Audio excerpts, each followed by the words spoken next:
A eleição no Brasil, depois de 2010, tem sido disputada voto a voto. O Lula é bastante competitivo, particularmente porque o candidato provável, o Tarcísio Freitas, se identificou muito com o bolsonarismo recentemente e muito com as políticas norte-americanas para o Brasil, da administração Trump. Não acredito que a maioria dos brasileiros e brasileiras darão um mandato para o Tarcísio com essa bandeira. Nós temos um candidato, que é o Lula, eles não têm ainda. Eles têm um problema para resolver. O Bolsonaro vai apoiar o Tarcísio?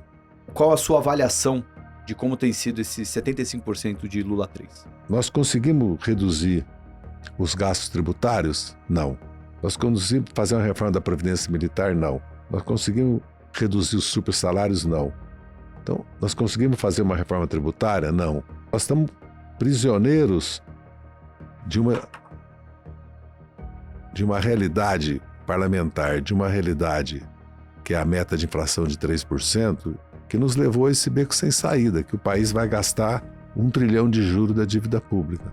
Nós sabemos da importância da estabilidade jurídica, da segurança jurídica e da estabilidade política para o investimento, para o mercado de capitais. Porque uma coisa é nós temos divergência com o mercado de capitais, outra coisa é negar a importância do mercado de capitais. Nós nunca vamos fazer isso.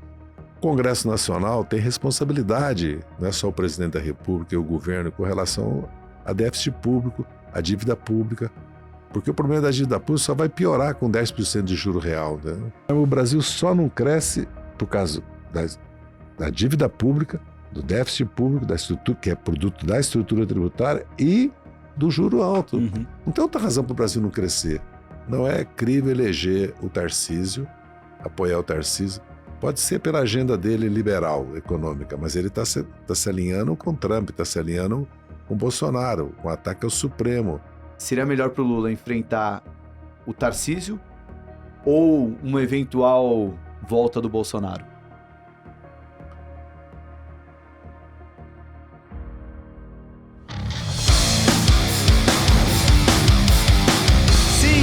Sim, tá começando mais um Market Maker. Seja bem-vindo ao podcast da família investidora brasileira. Eu sou Thiago Salomão, um dos fundadores dessa super empresa que vai ter um papo histórico sobre o Brasil. A gente está aqui com um dos convidados que mais ajudaram a construir o projeto de poder do PT e vai ter uma conversa bem interessante sobre o futuro do Brasil, que é o José Dirceu. Ele está aqui para o episódio 257. Preparei aqui uma mini bio dele, mas antes, aquele recado importante, você está chegando agora no Market Maker, já se inscreve no canal. A gente já cresceu muito, mas quer crescer ainda mais. E você, se inscrevendo, vai ajudar bastante a levar esse conteúdo para cada vez mais pessoas. E recado dos nossos patrocinadores aqui, a mesa tá cheia, tá farta de Mais-Mu. Nossos queridos amigos da Mais-Mu, a gente sempre fala, né? A gente era consumidor da Mais-Mu e agora eles estão patrocinando nosso podcast, a gente fica bem feliz. A Mais-Mu, parceira nossa do Market Makers, vocês podem aproveitar o cupom de desconto no link da descrição e também, se você está vendo pelo YouTube, pela plataforma de podcast, só clicar lá para mostrar também que você veio daqui e aí mostra para Mais-Mu que a gente está fazendo diferença para eles.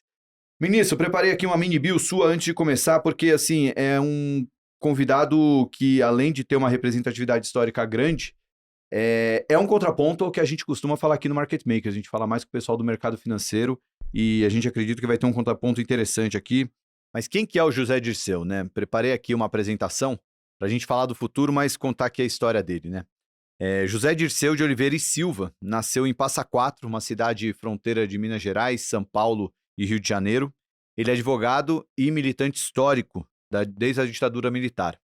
Ele foi um dos fundadores do PT e o responsável em transformar o partido de movimento sindical para uma das principais forças políticas do Brasil. Se o Lula é considerado a alma e o rosto do partido, o Zé Dirceu foi, por muito tempo, o cérebro e o arquiteto.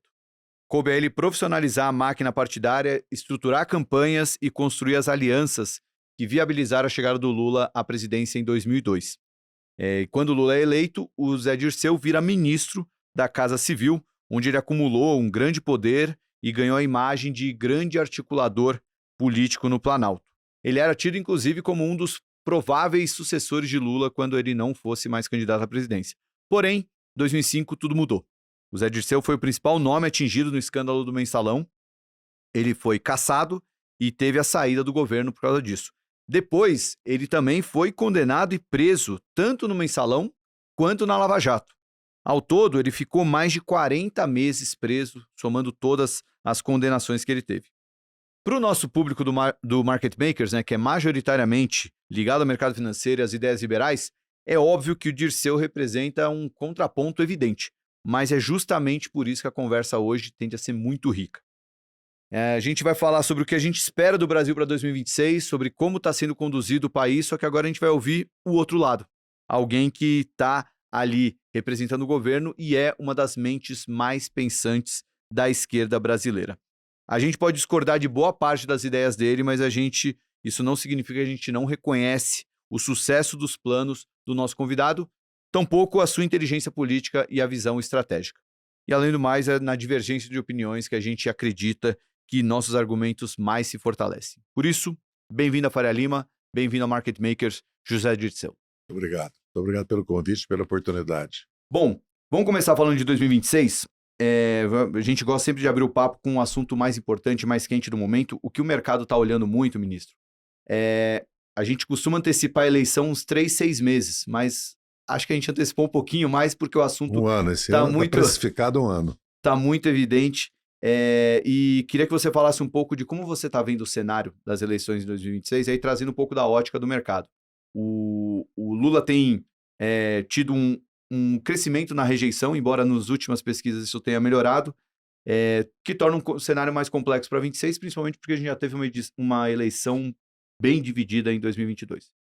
Soma-se a isso alguns estudos que a gente até já viu sendo preparados sobre o crescimento da população evangélica no Brasil e quanto isso pode impactar as eleições, né? Os votos costumam ir mais para políticos conservadores, mas, contudo, Lula ainda é o Lula, né? Das últimas 5 eleições, ele ganhou 3, das últimas 6 eleições ele ganhou 3, indiretamente ganhou 2, através da Dilma, e o Haddad perdeu do Bolsonaro na única que ele não participou de fato. Então, ele, quando chega, costuma chegar pelo menos até o segundo turno. Como você está vendo esse cenário de eleição para 2026? A eleição no Brasil, depois de 2010, tem sido disputada voto a voto. Foi assim a Dilma e o Aécio Neves, e foi assim o Haddad e o Bolsonaro, porque nós temos que considerar que o Lula estava injustamente preso e não pôde fazer campanha, porque se ele fizesse campanha, Haddad teria vencido. E venceu. Quando o Haddad teve 32 milhões de votos no primeiro turno, eu me lembro que eu disse que nós éramos alternativa de governo, porque naquela circunstância, porque desde 2013, o PT e nós viemos sofrendo um processo de repressão política e jurídica, ao ponto que nós não podíamos sair às ruas com os nossos símbolos, a estrela, a camiseta, ou a CUT, ou a MST. Portanto, era uma base social muito sólida, e política e eleitoral, né? Isso se comprovou em 22. É bem na verdade que nós fizemos uma aliança com a centro-direita, né?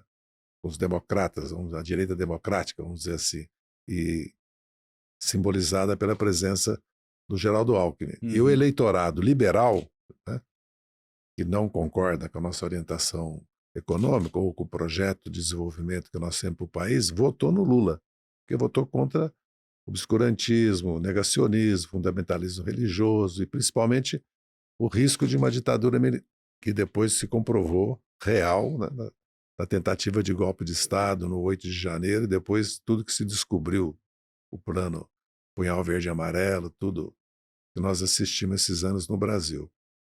Mas, ao mesmo tempo, o país está crescendo, a renda está crescendo, o emprego está crescendo, o governo sem maioria, eu digo, quase um governo impossível, né? Porque a base do governo é de centro-direita, até de direita. Nós temos partidos de direita no governo. Aliás, a União Brasil, PP, estão falando em retirar-se do governo.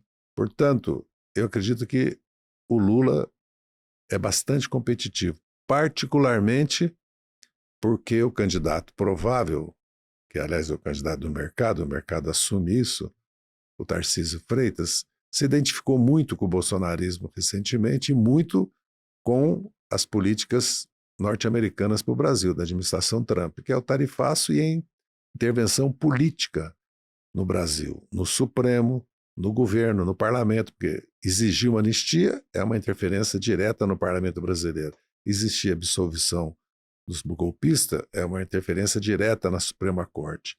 E ameaçar o país com reivindicações políticas, com medidas comerciais totalmente descabidas, porque o Brasil nunca teve nenhum contencioso que não fosse negociado e acordado com os Estados Unidos, né?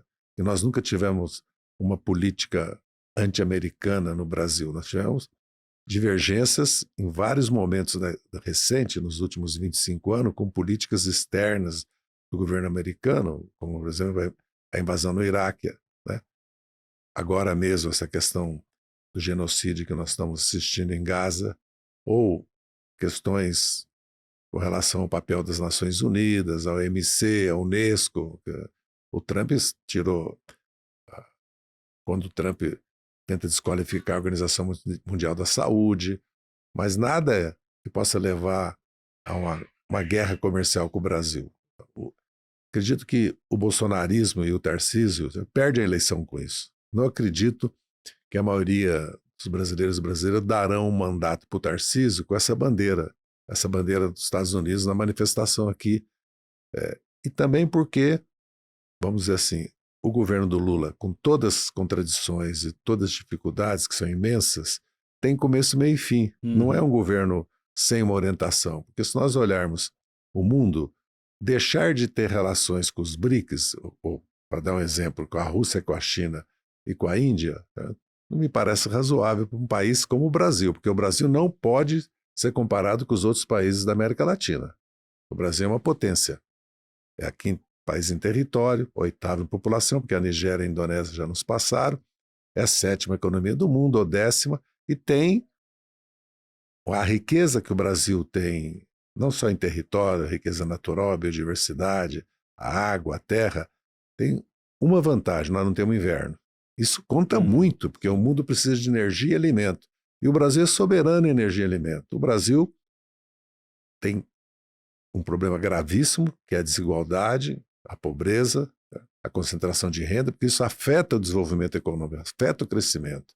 Porque o nosso mercado interno é um mercado de subconsumo, porque a maioria vamos dizer, uma grande parte da renda, da massa salarial do país, né, compõe a renda nacional, é expropriada ou com o sistema tributário, que é apoiado no consumo, não na riqueza, na propriedade e na renda, ou nos juros, porque o nosso juros, evidentemente, para um trabalhador, é no mínimo, para ser bastante generoso, 30%.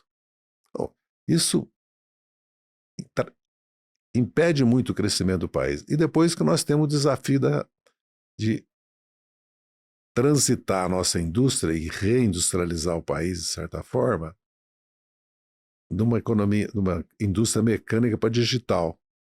E precisamos fazer uma reforma tributária no país para dar condições não só para a economia crescer, mas para o governo cumprir as suas funções.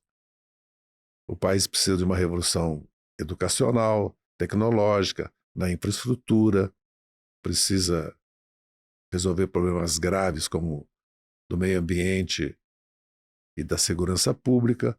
Isso precisa de recursos orçamentários que viabilizem políticas públicas nesse sentido. E temos que considerar que nós fizemos, na Constituição de 88, um avanço histórico extraordinário, porque nós criamos um estado de bem-estar social. Quando nós olhamos o Brasil e comparamos com outros países, nós temos uma educação pública gratuita, com todos os problemas que nós temos. Gratuita com material escolar, transporte e merenda escolar. Temos, inclusive, ensino médio agora técnico profissional, inclusive com institutos técnicos federais. Temos universidades e instituições científicas de alto nível.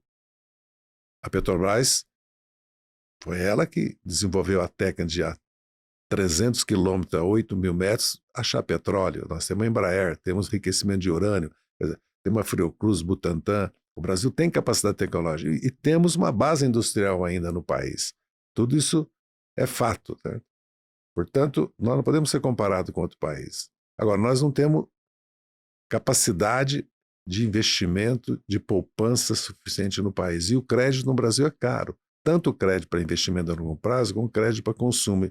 E a economia capitalista funciona com base no crédito. Então, nós temos um problema. O país precisa de uma reforma tributária, temos um problema que o país precisa de um sistema financeiro, certo? Que viabilize, com juros, que viabilize o país crescer. Porque se nós olharmos as demandas brasileiras, infraestrutura, habitação, saneamento, pobreza ainda, baixo nível de vida de 1/3 da população, o Brasil pode crescer 10, 20 anos só para resolver esses problemas. E nós temos todas, evidentemente que nós estamos numa economia globalizada, a economia brasileira é dependente do mundo globalizado como todas as outras, mas o Brasil basta a si próprio. É um dos poucos países do mundo que tem capacidade de resolver esses problemas. Não precisa importar capital, sim.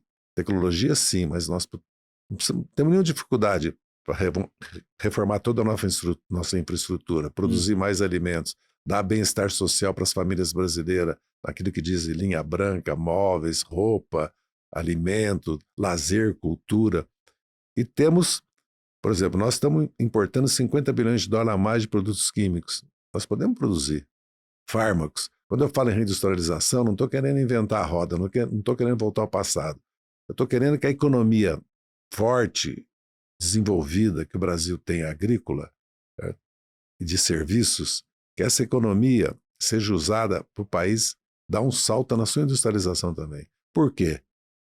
Porque quando nós conseguimos elevar a renda média, desenvolver inovação, tecnologia, e também nós conseguimos ficar independentes, porque hoje cada país está cuidando de si.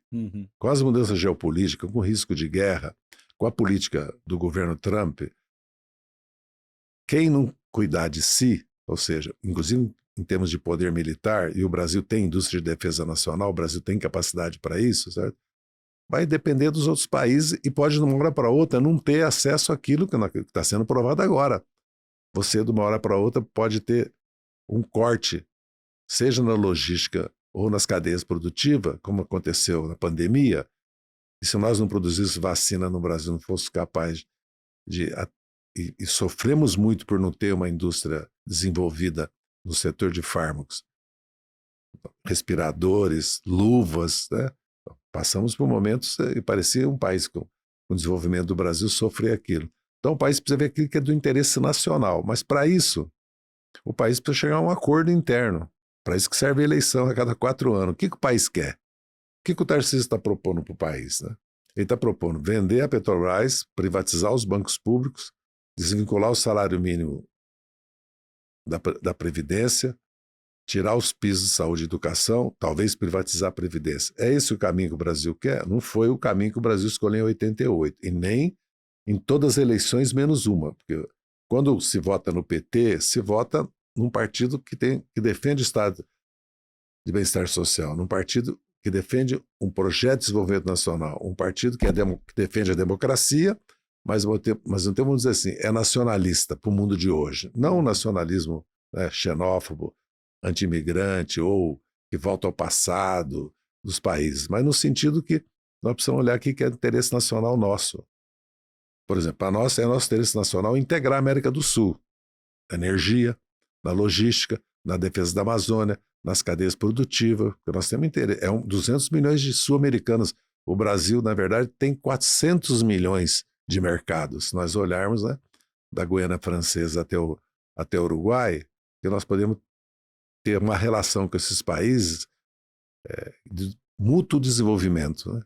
E o Brasil não precisa ter nenhuma política subimperialista, nenhuma política de dominação para integrar esses países, porque nós temos interesse comum. Agora mesmo, essa questão do acesso ao Pacífico, que é de interesse de todos os países, porque a realidade é que também, vamos dizer, da Venezuela até Uruguai, o principal mercado é a Ásia, exportação, a China particularmente, e o principal investidor já começa a ser também a Ásia e a China. Vamos lembrar que a Coreia e o Japão no Brasil sempre tiveram um papel importante, além da Alemanha, dos países europeus, né? A França, a Alemanha, a Áustria, a Suécia, a Noruega, que o Brasil. E lembrar que a economia brasileira ela foi industrializada e no período Juscelino Kubitschek o capital estrangeiro passa a jogar um papel importante, começando pela indústria automobilística, por todas as indústrias, né? Nunca foi uma economia totalmente nacional, né, nesse sentido. Até porque mudamos a Constituição, que a empresa nacional é a empresa que está no Brasil, né? Não é a empresa de capital nacional, né? Então eu vejo assim, vejo que é improvável que o eleitorado brasileiro eleja, seja o Bolsonaro, que está inelegível, ou o Tarcísio, né? É com essa orientação que eles acabaram de... Eles estão assumindo um risco. Atacar o Supremo Tribunal Federal, dizer que o sistema eleitoral e a justiça eleitoral não são confiáveis, sendo que ele acabou de ser eleito governador de São Paulo, né? Defender a política de Trump para o Brasil, fazer manifestações com a bandeira, atacar a democracia e o Supremo, e achar que vai conseguir uma maioria frente a um presidente que acabou de exercer o mandato, mais uma vez, convivendo com uma base parlamentar de direita e de extrema-direita, né? Com uma oposição grande no país, sem sair, né, das regras democráticas, eu não acredito que a gente perca essa eleição. Evidentemente que a eleição depende da conjuntura internacional, da economia, pode ter uma crise econômica amanhã, pode ter um erro do governo, pode ter uma denúncia, um escândalo. O Milei agora não acabou de perder uma eleição, né, por N causas, entre elas escândalos, mas também porque não conseguiu convencer a maioria do eleitorado que a política econômica dele estava bem sucedida. E o Lula e nós, presidente Lula e nós, enfrentamos esse desafio o ano passado, quando coincidiu uma inflação de alimentos, problemas de segurança pública, problemas climáticos e problemas de uma insatisfação com relação aos serviços públicos que é persistente no país porque tem razão de ser. Nós devemos muitos ainda para a população, na saúde, na educação, na mobilidade urbana, na segurança pública. Devemos muito. A família brasileira, certo? O que ela quer é bem-estar, paz, para poder... Né? Eu vejo pesquisas que dizem o que uma mãe brasileira quer. Meu filho na escola o dia todo, educação integral, coisa que está acontecendo no Brasil, porque às vezes nós somos muito pessimistas com relação ao Brasil e olhamos com razão os problemas graves que nós temos, né? E as dificuldades, a insuficiência, mas nós esquecemos que o país tem avançado. Um avanço importante é a educação integral, outro avanço importante é a educação técnico-profissional, porque a segunda demanda das famílias é meu filho com profissão quando sair do ensino médio, que isso é muito importante na economia tecnológica, robótica, inteligência artificial, tudo que nós estamos avançando, que a juventude tenha opções de profissões quando sai do ensino médio que atenda a demanda do mercado de trabalho. Nós sabemos que hoje está faltando mão de obra no Brasil. Eu estava conversando com o presidente da Federação da Indústria do Mato Grosso do Sul, o Sérgio Logen, ele estava me dizendo que precisa 15 mil trabalhadores que estão sendo treinados pelas próprias indústrias nesse momento, o que mostra como é que o nosso ensino técnico-profissional precisa ser revolucionado. Então eu vejo que derrotar o Lula em 26, principalmente na coalizão, porque nós temos um candidato, que é o Lula, eles não têm ainda. Eles têm um problema para resolver. O Bolsonaro vai apoiar o Tarcísio? Isso é o primeiro. Depois tem o Zema, tem o Caiado, não talvez o Ratinho, porque acho que aí depende muito do Kassab, né? Do partido dele. Porque o Kassab quer ser governador de São Paulo, mas o Nunes quer ser governador de São Paulo, o presidente da Assembleia quer ser, porque parece que o mundo deles é um mundo de cor de rosa, mas não é. É um mundo complicado. Agora nós temos o PDT, o PSB, o Cidadania conosco, o PSOL, a Rede, o PT, PCdoB e o PV. E temos grande parte dos estados do MDB e temos 8 estados do PSD que já estão comprometidos por razões regionais ou de participação no governo com o presidente Lula. Então nós somos assim, porque fica parecendo que eles estão bem organizados e nós não. Não, está em disputa, não é uma eleição que está ganha, nós vamos ter que trabalhar muito para ganhar, e o governo, outra coisa, o governo não está parado. E quando o Lula e o governo, através inclusive da liderança do vice-presidente Geraldo Alckmin, constrói um programa para proteger a economia nacional, a economia popular, a indústria brasileira, a agricultura brasileira, do tarifaço, constrói também medidas para atenuar a situação social de milhões de brasileiros, seja o Vale Gás, seja a isenção do imposto de renda até R$5 mil, rebatendo em 7, seja a isenção, a gratuidade, na verdade, da luz até 80 megawatts, rebatendo a 120, quer dizer, o pé de meia, que vai atingindo 2 milhões, vai atingir 4 milhões de jovens, que é para exatamente o jovem permanecer na escola, terminar um curso profissional e trabalhar e depois optar se ele quer fazer universidade, se ele quer fazer um outro curso técnico. Então o governo também não está parado, tá? E além de mais, os partidos também que nos apoiam estão se preparando para 26, né? E começamos a voltar a ocupar as redes, que essa é uma diferença importantíssima, que até 6 meses atrás, vamos dizer assim, o bolsonarismo, a extrema-direita, era quase que senhora, né, das redes, né? Isso não acontece mais hoje, e não vai acontecer, porque nós passamos a priorizar isso, e como eu dizia há 2 anos atrás, quando nós estávamos cometendo erro gravíssimo, que a questão das redes não era uma questão técnica, não era uma questão financeira, era uma questão de prioridade mesmo. Tem um custo, mas não tem nenhum. Qualquer cidadão pode entrar nas redes e fazer o que a direita faz. Não os fake news dela, não a pregação do ódio e da violência, mas assim, do ponto de vista da comunicação, da capacidade de comunicação. E nós provamos já isso, tanto o governo como nós, do PT e os outros partidos. Aliás, nós já temos grandes comunicadores, e o nosso presidente Lula só foi eleito, eu quero sempre lembrar isso, porque alguns comunicadores de milhões e dezenas de milhões o apoiaram. Aquilo ali reequilibrou a eleição de 22. Todo mundo já se esqueceu disso, mas quando um Felipe Neto, uma Anitta, não apoiando o Lula, mas criticando duramente a política do Bolsonaro na pandemia, a homofobia do Bolsonaro, né? O obscurantismo dele, o negacionismo, ou mesmo o Casimiro, para não citar uns 40, foi muito importante naquela disputa, porque era muito desigual a força nas redes do bolsonarismo e a nossa, que hoje já não existe mais e não existirá em 26. Ministro, algumas coisas aqui que eu já anotei dessa primeira resposta. A primeira, olhando para 2026, você deixou bem claro, a gente já tem um candidato. E de fato, né? Acho que o Lula está ali como candidato, mas olhando para quem pode ser o adversário dele. Bolsonaro está inelegível e o Tarcísio é meio que o escolhido embora a estratégia que a gente até já entrevistou 3 dos governadores que devem ser candidatos, né? O Zema, o Leite e o Ratinho Júnior. Todos eles pretendem sair e seria quase como todos juntos, embora separados, mas com um discurso alinhado para ver quem vai para o segundo turno. Seria mais ou menos, pensando de uma maneira bem, bem genérica. Você, como um estrategista, uma mente pensante ali no PT, seria melhor para o Lula enfrentar o Tarcísio ou uma eventual volta do Bolsonaro? Acho que é indiferente.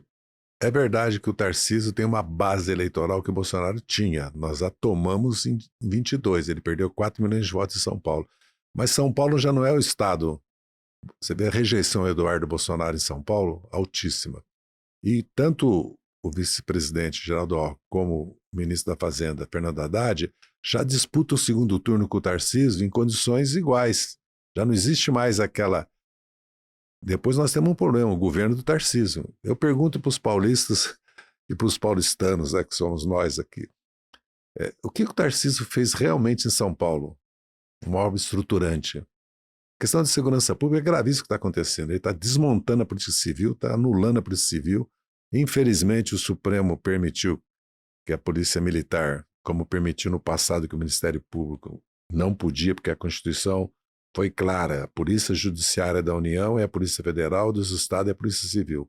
Ele está transformando a Polícia Militar como o Bolsonaro o fez, levando para dentro da Secretaria de Segurança grupos da Rota, coronéis, e para dentro do Palácio dos Bandeirantes. Não resolveu nada para o problema de segurança. Matar jovens, sejam participantes de crime organizado ou que tenham praticado crimes, não vai resolver nunca o problema de segurança pública. Nós já tivemos Polícia Mineira, Polícia Capixaba, Esquadrão da Morte, Rota na Rua, Tropa de Elite, e agora essas operações especiais.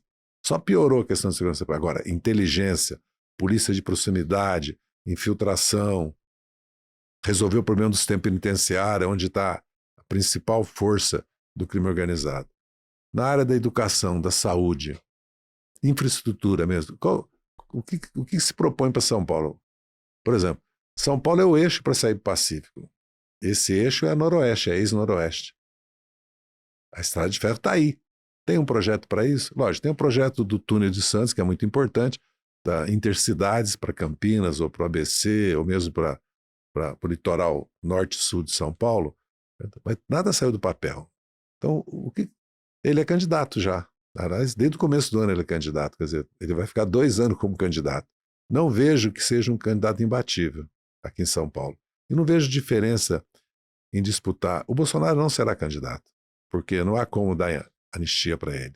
E o indulto, só o próximo presidente. Aliás, o Tarcísio, governador de São Paulo, está se comprometendo com isso. Quando eu faço uma crítica ao governador Tarcísio Freitas, eu não estou dizendo que eu não o respeito, que eu não o considero legítimo como governador e não reconheça que ele tem qualidades. Até porque ele trabalhou no Senado, ele é capitão do Exército, da Reserva, ele trabalhou no Ministério do Transporte. Não é isso, eu estou discutindo, ele quer ser presidente da República do Brasil. Por isso que eu falo que ele é uma ficção, porque ele depende totalmente do Bolsonaro, do voto bolsonarista, porque ele não é um líder. Ele não é um grande eleitor. Ele foi eleito em São Paulo pela força do eleitorado conservador, que é legítimo.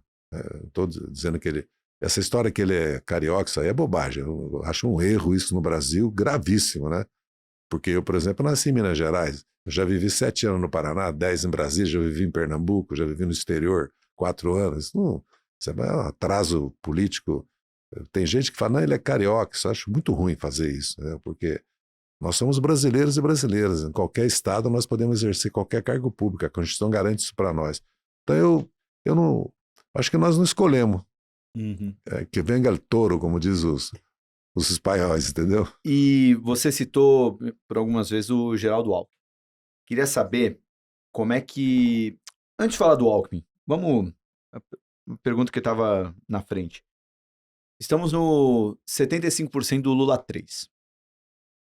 Como é que esse Lula 3, até esse momento, como é que você acha que vai ser lembrado esse governo? Se puder fazer um paralelo com o que foi o Lula 1 e o Lula 2, o que mudou no presidente e o que continua ali, enfim, prós e contras, qual a sua avaliação de como tem sido esse 75% de Lula 3?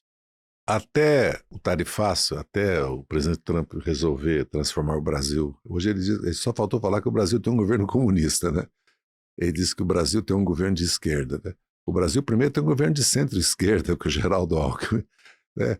Segundo, a base do governo no parlamento é de direita, entendeu? Quer dizer, o Trump não sabe o que está falando, entendeu? Ele está confundindo, porque há um problema grave na política externa. Nós temos uma Constituição. O que ela diz, nossa Constituição? Que nós somos a favor da paz, da solução dos problemas e dos conflitos por negociação e sem guerra, que nós respeitamos a independência e não interferimos no assunto dos outros países. Então, o Brasil, a política externa nossa sempre foi assim. O Brasil sempre foi mais com os não alinhados do que com a União Soviética ou com os Estados Unidos na Guerra Fria. Desde o Jânio Quadros, que é a política externa independente, com o Nehru, com o Nasser, né, com o Tito. Então, a tradição nossa, nós estivemos em quase todas as missões de paz da ONU, fomos até no Haiti, que é bastante controverso, mas fomos. O Brasil sempre foi negociador, o presidente Fernando Henrique negociou a paz entre o Peru e o Equador, o Brasil várias vezes negociou eu participei disso, o presidente Bush, com relação à Venezuela, então sempre procurando, o Brasil joga nós somos um dos fundadores do Mercosul. Vamos lembrar que o Brasil fez um acordo com a Argentina com relação à questão nuclear para não ter ocorrida nuclear na América do Sul e Latina. O Brasil foi à Europa combater o nazifascismo com a Força Expedicionária. Então, o Brasil esteve em Suez com força também de paz. Então, não há nenhuma razão para o Trump ter essa política conosco. A única razão é o Brasil. O tamanho do Brasil, a importância do Brasil, né? O peso que o Brasil tem no mundo e na América Latina. Porque nós somos brasileiros, mas não temos muita noção da importância que o Brasil tem. Imagina, eu sempre cito a frase que agora me corrigiram, que é do Kissinger, não é do Reagan, não permitiremos outro Japão na América do Sul, porque o Brasil realmente é um país que pode dar um salto. Então, nesse sentido, o Geraldo Alckmin, que é hoje vice-presidente, da República, no Ministério da Indústria e Comércio Exterior, junto com o BNDES, eles apresentaram para o país a Nova Indústria Brasil, que é um chamamento para o país, que é a inovação tecnológica. Sem ela, nós não seremos nada daqui 10, 20 anos, porque o mundo está mudando. Vê a dificuldade da Alemanha hoje. Qual é o problema da Alemanha? Economia mecânica. A Alemanha perdeu a corrida. A Europa perdeu 3 elementos. Primeiro, a confiança nos Estados Unidos como guarda-chuva de segurança. Não vou nem falar nuclear, porque dá até medo, né, de falar isso, mas é essa a questão. Segundo, perdeu a China, que é o mercado. É só ir à China, eu peço atenção nos equipamentos de precisão e nos equipamentos pesados, onde eu vou, nas indústrias, nas empresas, tudo, onde eu vou nos bancos, tudo. Qual é a importância da China, da Europa para a China? É enorme. E perdeu o gás, que era de graça, porque o gás russo, vamos falar o que ele era de graça, porque a Rússia tem recursos naturais, precisava vender. E está vendendo tudo para a Índia e para a China. Um erro gravíssimo.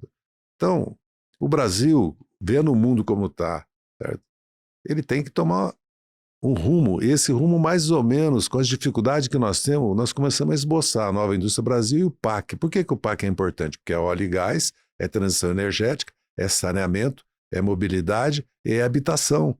Isso faz a economia crescer junto com o desenvolvimento agrícola, do agronegócio, com serviços, com a indústria. Mesmo que a nossa indústria pesada, a indústria química, não tenha continuado o crescimento da era gás, ou por todos os problemas que nós enfrentamos, o Brasil tem uma base industrial. Então, quando nós juntamos isso, a Nova Indústria Brasil, o PAC, a transição energética, é um pouco o que o Lula pensa para o Brasil, nós pensamos para o Brasil.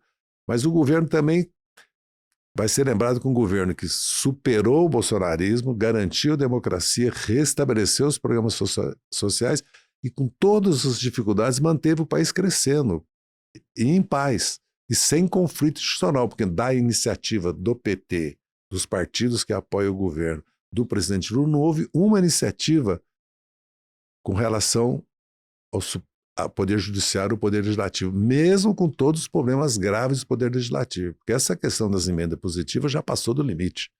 Por isso que o Supremo, obedecendo à Constituição e à lei, está pedindo que haja uma reorientação disso.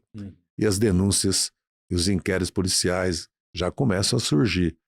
Mesmo com a extrema-direita, muitas vezes, né, praticamente procurando boicotar o governo, nunca houve da parte do presidente, da nossa parte, qualquer medida que colocasse, porque nós sabemos da importância da estabilidade jurídica, da segurança jurídica e da estabilidade política para o investimento, para o mercado de capitais. Porque uma coisa é nós temos divergência com o mercado de capitais, outra coisa é negar a importância do mercado de capitais. Nós nunca vamos fazer isso. Claro que um país como o Brasil, se não tiver um mercado de capitais, vai depender do quê? Capital externo. Nosso problema todo é com relação ao rentismo, aos juros altos, certo? E a política, vamos dizer assim, monetária do Banco Central. Certo? E essa loucura que nós fizemos, que nós temos responsabilidade de 3% de meta de inflação de 3%. Isso aí, eu acho que é a pedra de toque de todos os problemas que nós estamos enfrentando. Porque nós podíamos ter a taxa de juros 9%, o Brasil estaria crescendo. Lógico que o Brasil tem que crescer conforme a sua própria capacidade, porque senão os problemas começam a aparecer. Né? Vai faltar isso, vai faltar aquilo. Mas o Brasil rapidamente resolve. É que nós temos muita capacidade. Eu me lembro quando surgiu o telefone celular, em 90, as pessoas diziam como é que o brasileiro ia usar aquilo. Eu falo, gente, o brasileiro joga na loteria esportiva. Acho que já fazia uns 15 anos. O brasileiro vai pegar esse telefone celular como se fosse uma coisa natural. Olha o Pix. Ontem, sexta-feira, movimentou 169 bilhões de reais o Pix. Eu mesmo. O meu imposto de renda já está pronto. Tudo que eu recebo eu pago com o Pix. Acabou. A receita é só puxar lá, vai ter meu imposto de renda. Quer dizer, a capacidade nossa e a riqueza que nós temos para resolver os problemas. O Brasil tem tudo. Então nós temos... Agora, o Brasil será capaz de encontrar um pacto político nacional para o país dar esse salto em 10 anos? Porque é isso que nós temos. Porque o mundo vai mudar de tal maneira em 10 anos. E mais, vamos ser muito cobiçados, porque nós somos muito ricos. Não é só a Amazônia. Nós somos ricos, podemos produzir 100 milhões de toneladas de cereais a mais. Nós temos problemas de agrotóxicos, problemas de desmatamento, problema de concentração de poder e renda no meio agrícola, mas de qualquer maneira é isso que nós temos, entendeu? Então eu acho que o Geraldo Alckmin ganhou. O Trump, com a agressão que ele fez ao nosso país, ele fez com que a sociedade se alinhasse de certa maneira em defesa da soberania do país, em defesa da democracia, certo? Isso significa que as lideranças do Lula e do Alckmin passam a ter um apoio maior na sociedade. Então ele vai ser lembrado também, tanto Lula como Alckmin, como lideranças que se opuseram a uma agressão ao país, a uma ameaça, sem nenhuma razão, porque isso que nós temos relações com o Irã, com a China, com a Venezuela, relações, os Estados Unidos mantêm com a Arábia Saudita, mantém com o Egito, que é ditadura maior que o Egito. O que aconteceu no Egito? O Partido Islâmico ganhou a eleição, mas ganhou sim. Eles deram um golpe de Estado, fecharam o parlamento, fecharam o Poder Judiciário, prenderam o presidente, condenaram à morte, só não enforcaram porque ele morreu. E é uma ditadura. Os Estados Unidos ama e faz tudo pelo Egito, entendeu? Uma coisa são relações de Estado para Estado, outra coisa são relações políticas partidárias, mesmo de governo para governo. Nós não podemos deixar de ter relações com a Venezuela porque o Maduro fez ou não fez uma eleição democrática e legítima. Nós podemos condenar e criticar, mas nós temos que manter relação. O Brasil está perdendo na Venezuela um dos maiores mercados que o Brasil tinha. Todas de serviços, de alimentos, de tudo. Nós construímos estaleiros, siderúrgica, aeroportos, ferrovias, rodovias em toda a América. Com a Lava Jato, com a desconstrução da nossa indústria de serviços, com a engenharia brasileira, nós perdemos todos esses mercados. Agora vem turco, indiano, agora mesmo. Nenhuma empresa brasileira tem capacidade para fazer o turno do Guarujá. Não é que eu sou contra que a Acciona ou que a Motengil venha ao Brasil, porque isso não tem no Brasil. Nós nunca... Então, o Brasil mantém relações diplomáticas com a China da mesma maneira que mantém com os Estados Unidos, não tem diferença nenhuma. Os contenciosos que nós temos com os Estados Unidos, nós vamos ter com a China, entendeu? Porque, lógico, que o Brasil não quer só exportar matérias-primas, alimentos e minerais para a China. O Brasil quer, certo, receber capitais, importar tecnologia e desenvolver a nossa indústria de manufaturados, assimilar a tecnologia que existe no mundo hoje. Mas os chineses não se opõem a isso. Ministro, deixa eu te interromper, porque tem muita pergunta aqui que está surgindo. Dessa relação Estados Unidos e Brasil, mais especificamente toda essa... a escalada dessa briga refletida no tarifaço.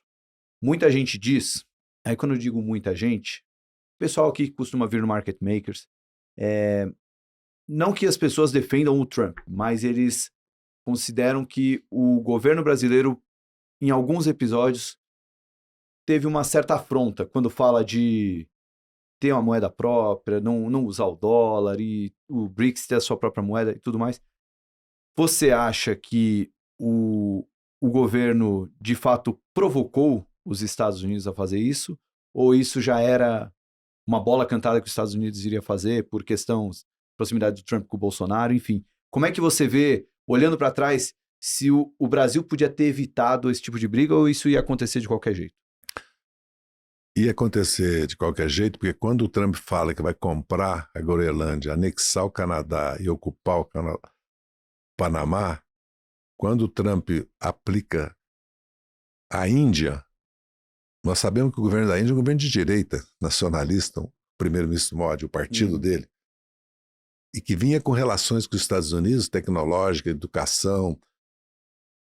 Agora, quando ele aplica isso, ele sabe que ele está atingindo centenas de milhões de agricultores indianos. Eu estou falando, o Brasil tem 4 milhões de pequenas propriedades, a China e a Índia têm dezenas de milhões, e está atingindo a indústria e o desenvolvimento tecnológico da Índia, porque a Índia está com um alto desenvolvimento. Então, o que está acontecendo é que os Estados Unidos, na visão do Trump, está se defendendo como país. O que o Trump acredita? Aliás, como o Reagan como o Nixon fez e o Reagan fez. Ele está usando o dólar para proteger a sua economia. Como o dólar é uma moeda mundial, os outros países não aceitam isso. Vamos lembrar quando o Nixon saiu do ouro e depois quando o Reagan impôs ao Japão a valorização do ien, o que ele está fazendo de novo é isso. Pelas tarifas ou pela força, ele está obrigando os países a valorizar suas moedas, a valorizar o dólar, e tem uma política de tentar reindustrializar os Estados Unidos. Mas isso é possível no mundo de hoje? Mas foram os americanos que produziram isso. Quem produziu a globalização, as cadeias produtivas mundiais, que você pega um celular, é fabricado em 18 países por 100 empresas, foi a economia norte-americana, porque beneficiou os Estados Unidos. Então, o Trump não está tomando essas medidas porque ele, no caso do Brasil, agravou, porque ele acrescentou uma interferência política no país que nenhum país... Se o Brasil aceitar isso, nós vamos virar colônia. Se nós aceitarmos que o governo dos Estados Unidos pode dizer como é que a nossa justiça deve agir, e como é que o nosso governo deve agir. Se a Europa não está aceitando sobre as Big Techs, nenhum país do mundo está aceitando essa interferência dos Estados Unidos política nos seus assuntos internos. A verdade é que, lamentavelmente, não existe mais eleição nacional. Os americanos foram agora na Polônia derrotar a União Europeia. Não foi derrotar a esquerda, não, a social-democracia, os progressistas, não. Foi derrotar a União Europeia. Porque a Polônia tinha um governo bem de direita, bem católico, até um pouco teocrático, bem reacionário, e veio um primeiro-ministro liberal e um presidente. O Trump agora elegeu um presidente de extrema-direita, contra. Está apoiando abertamente na Alemanha, alternativa para a Alemanha, apoiando abertamente. Agora, o Elon Musk foi à Grã-Bretanha e disse para o primeiro-ministro, nós vamos te tirar daí. Aliás, está afundando, né? O governo... Eu não sei o que vai acontecer com a Europa, né? Porque a França, a Alemanha e a Inglaterra estão vivendo crise seríssima. A França é de ingovernabilidade total. Hoje, não se sabe o que vai acontecer na França. Então, existe um cenário mundial e uma questão interna dos Estados Unidos que leva ele acha que vai resolver os problemas. Quais são os problemas dos Estados Unidos? Um déficit público altíssimo, um déficit na conta corrente altíssimo, serviço da dívida de 3% do PIB, uma dívida de 45 trilhões para o Zé do... E eles estão imprimindo, o Biden imprimiu 5 trilhões, ele agora fez uma rebaixa de impostos que custa 4 trilhões. E a economia americana é 1% da agricultura, 14% de indústria. Então, ele vai reverter isso no mundo de hoje com a China. A China está... É só ir à China. Agora acabou de chegar um amigo meu politizado e participa de governos tudo na China, e um amigo meu que já está aposentado, os dois estão simplesmente assim, estou num outro mundo, né? Um mundo novo.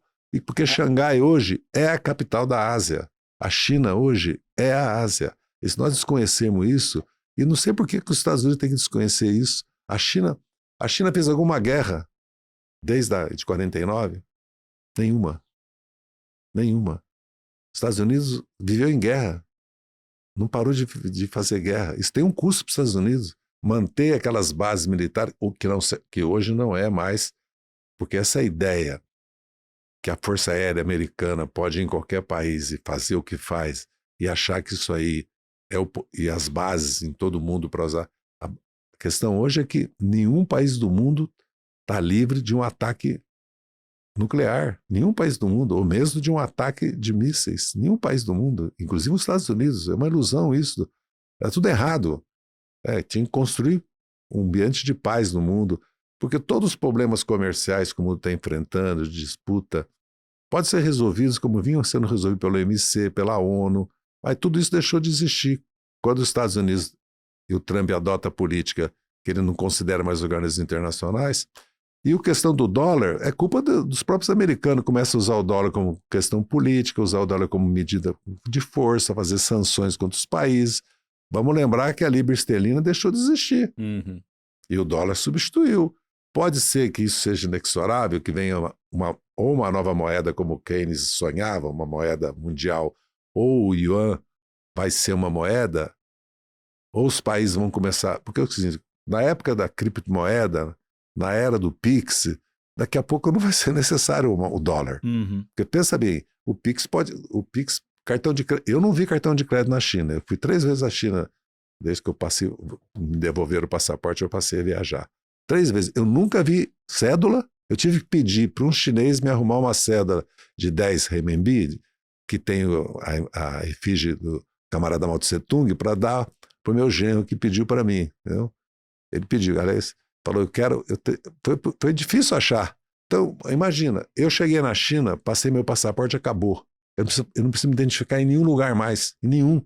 Eu chego com o passaporte, ninguém pergunta quem eu sou, de onde eu sou. Mesma coisa, se eu preciso pagar as coisas, eu pago tudo pelo celular. Eu faço um crédito na minha conta. Então já é, fora a cidade, se você vê a qualidade de vida na cidade de 20 milhões, 30 milhões, e toda a cidade, não é só no centro, porque eu andei. Eu acordo cedo na China, penso assim, eu estou tomando café aqui, tem 1 bilhão e 400 milhões de pessoas tomando café, e tem 500 milhão produzindo e já uns 30% com alta tecnologia. Então, aí os americanos... E outra coisa, quando é que uma empresa americana teve problema no Brasil nos 25 anos que nós governamos o Brasil, com exceção do governo Temer e Bolsonaro? Quando? Nunca. De remessa dos lucros deles, dos dividendos, de investimento no Brasil. Pelo contrário, o Brasil fez grandes concessões em matéria de patentes. Não fizemos concessões em compras governamentais, que nem a Europa faz, nem nenhum país faz. Nós estamos assinando um acordo com a União Europeia que, no fundo, para nós é desfavorável com relação à indústria, entendeu? Mas assinamos porque achamos necessário manter o Mercosul, manter relações com a Europa, até porque a Europa foi solidária com o presidente Lula quando ele estava preso justamente. Vários governos, vários partidos majoritários vieram para essa solidariedade a ele. Nós não esquecemos isso. Então eu não vejo dizer que o Lula não telefonou, que é por causa da Venezuela. Eu nunca concordei com a política do presidente Lula com relação à Venezuela, porque eu acho o seguinte... O Maduro fez uma eleição, ela foi legal ou não, houve fraude ou não, tudo bem. Agora, isso aí as relações tem que manter. E nós não podemos aceitar isso que os Estados Unidos está fazendo com a Venezuela, colocar uma frota na frente da Venezuela. É isso que nós queremos, mas amanhã eles fazem isso conosco. Faz com a Venezuela, com qualquer pretexto, faz conosco. Porque já fizeram com outros países sem nenhum pretexto. E essa história do narcotráfico, a guerra contra o terror começou com o Reagan, não deu certo contra as drogas, lembra? Isso não funcionou no mundo todo. É um problema gravíssimo, mas não funciona fazendo isso. Isso é um pretexto dele. Ele quer os 328 bilhões de barris de petróleo que a Venezuela tem, como aconteceu no Iraque, aconteceu na Líbia, aconteceu na Síria. Então, agora, nós vamos apoiar e vamos nos silenciar porque os Estados Unidos estão ameaçando a soberania e a independência da Venezuela? Não, nós não podemos aceitar isso. Isso não quer dizer que nós concordamos com o Maduro, com a política do governo dele, com as eleições. Porque... Agora, no Brasil ficou uma névoa tão grande de sectarismo, né? De violência verbal, tudo, que se você defender a Venezuela, a sua independência e soberania, vai dizer que você está defendendo já que pode fraudar a eleição, a ditadura, entendeu? E vamos lembrar que a Venezuela teve 6 milhões de imigrantes, porque os Estados Unidos tiraram a Venezuela do sistema financeiro, bloquearam as suas reservas, proibiram a Venezuela de exportar e importar. Acontece, imagina se nós acordamos amanhã o Brasil fora do sistema financeiro internacional. Não, então não, porque aí fala, não, foi culpa do Maduro. Eu não estou dizendo que nós temos que concordar, aliás, nós nunca falamos que nós concordamos com a política de um país, porque mantemos relações diplomáticas, comerciais, né, ou de investimento naquele país. Porque a ditadura militar brasileira armou o Iraque contra o Irã. Foi a indústria de defesa brasileira que fez isso. Isso quer dizer que o Brasil é a favor da guerra? Não. É uma questão de interesse nacional, que eles consideraram que o Brasil tinha que exportar e tinha que desenvolver uma indústria de defesa nacional. Ministro, queria que você falasse um pouco sobre... Eu passei rapidamente sobre o Alckmin, eu queria que você falasse um pouco sobre ele. Sabe por quê? A gente tem conversado mais com esse pessoal que transita mais no mundo político, né? A gente nasceu como um canal que conversa sobre o mercado financeiro, mas a gente sabe que na política as coisas acontecem num ritmo diferente, as relações também são diferentes. E o Alckmin foi, durante praticamente toda a sua vida política, principalmente quando pega o Alckmin, governador de São Paulo e candidato à presidência, um inimigo do PT. Ele sempre se colocou como um inimigo. E hoje ele é vice-presidente do Lula. Como é que funciona isso na política? Acho que seria um exercício legal para contar para a nossa audiência que não vive o mundo político. Como é que funcionam essas relações? Como um inimigo um dia pode virar um amigo pode virar um inimigo, enfim. Como é que é feito esse jogo político? E acho que a persona Geraldo Alckmin ilustra bem isso, né? Que foi de inimigo número 1 do Lula a vice-presidente da República dele em 2022. As circunstâncias e os fatos e a necessidade política ou histórica. Naquele momento, o importante era derrotar o bolsonarismo, tentar de implantar uma ditadura no Brasil. Era a democracia. Isso levou a uma aproximação do eleitorado de centro-direita, do eleitorado liberal, vamos dizer assim, democrático, com a candidatura do Lula. E quem simbolizou e simbolizava para nós naquele momento era o então, né, ex-governador de São Paulo, Geraldo Alckmin, porque ele tinha se manifestado já, né, nesse sentido. E deu certo. Tanto é que deu certo que nós estamos governando. Segundo que, se você olhar, examinar o que nós propomos para o Brasil, nós não estamos fazendo uma proposta de esquerda, ou socialista, ou revolucionária. As nossas propostas de governo são reformistas e democráticas. Vamos lembrar que em 1990, 94, começou a se construir uma aliança entre o PT e o PSDB, porque eu fiz parte disso e fui vítima disso. Vou explicar por quê. Havia uma discussão, inclusive, do ex-governador Tarso Gereissati, Tarso Genro, nosso companheiro, que foi governador, foi prefeito e governador do Rio Grande do Sul. Tarso Gereissati ia ser vice do Lula em 94. Havia uma construção, certo? E depois do Plano Real mudou completamente disso. Isso, a aliança com o PFL, a Aliança Democrática que foi criada, mudou mais ainda, e nós disputamos a eleição sempre com uma aliança de esquerda, né? Inclusive o Brizola foi vice do Lula em 98. E eu, em 94, fui candidato a governador de São Paulo. E houve um movimento forte para que eu retirasse minha candidatura e apoiasse o Mário Covas, porque o Lula, então candidato, e o entorno dele consideravam que o Mário Covas seria um aliado do Lula na presidência da República. Mas depois veio o Plano Real, veio a crise, né, que levou o Fernando Henrique Cardoso, ministro de Relações Exteriores, então senador da República, a ser ministro da Fazenda, o Plano Real, e o Fernando Henrique venceu as eleições de 94, 98, nós fomos para a oposição. Então eu acredito que são, muitas vezes, há exemplos históricos, né? Basta lembrar que o Prestes, depois que sai da prisão, apoia o Getúlio, né? Que tinha, inclusive, deportado a esposa dele, que foi assassinada num campo de concentração alemã, a Olga Bernário. Né? O caso do Churchill, do Stalin e do Roosevelt é exemplar também. Então, vamos lembrar que Chiang Kai-shek e Mao Tse-tung se uniram num determinado momento contra a invasão japonesa, que foi, aliás, um genocídio, né, na China, e depois travaram uma guerra civil que venceu Mao Tse-tung e Chiang Kai-shek se exilou e transformou Formosa, como os americanos chamavam, Taiwan, né, num país, até que a ONU, que o mundo depois reconheceu a partir do Nixon, da reunião, a China como a única representante do povo chinês, inclusive com a representação nas Nações Unidas. Então eu considero que muitas vezes a frente liberal rompe com a ditadura, apoia a chapa Tancredo Neves Sarney, é um caso também. Nós não participamos disso.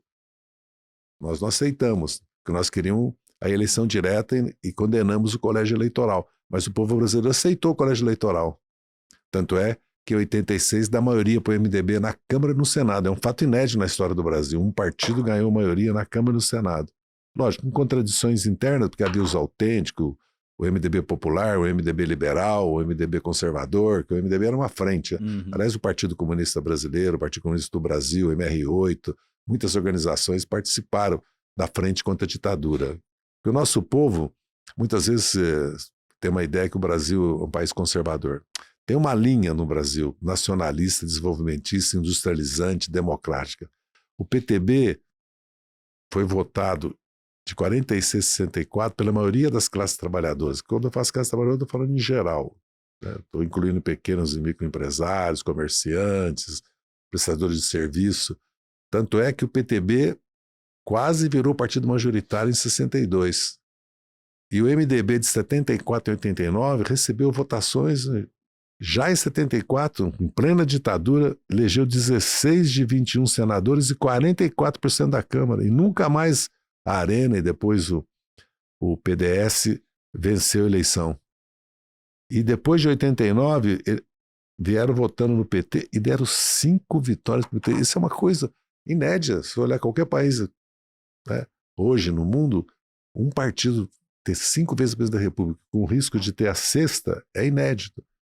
Só o Getúlio ficou no governo de 30 a 46, mas o Getúlio ficou 4 anos no governo provisório revolucionário, 3 anos constitucional, que ele foi eleito diretamente pela Constituinte, 7 anos da ditadura, né, do Estado Novo, e voltou nos braços do povo depois 4 anos. Aliás, quando ele morreu, houve, na verdade, uma revolta popular que impediu um golpe de Estado militar. Aí tentaram dar depois no Juscelino em 55, que o Lott impediu. Porque nós também temos uma tradição democrática muito recente, por isso que é tão importante defender a Constituição de 88 e defender a Constituinte. Outra coisa que a maioria do Congresso pode reformar a Constituição de 88, como já reformou em várias vezes, não é que ela tirando as cláusulas pétreas, que são as democráticas, ela não possa ser mudada. Então.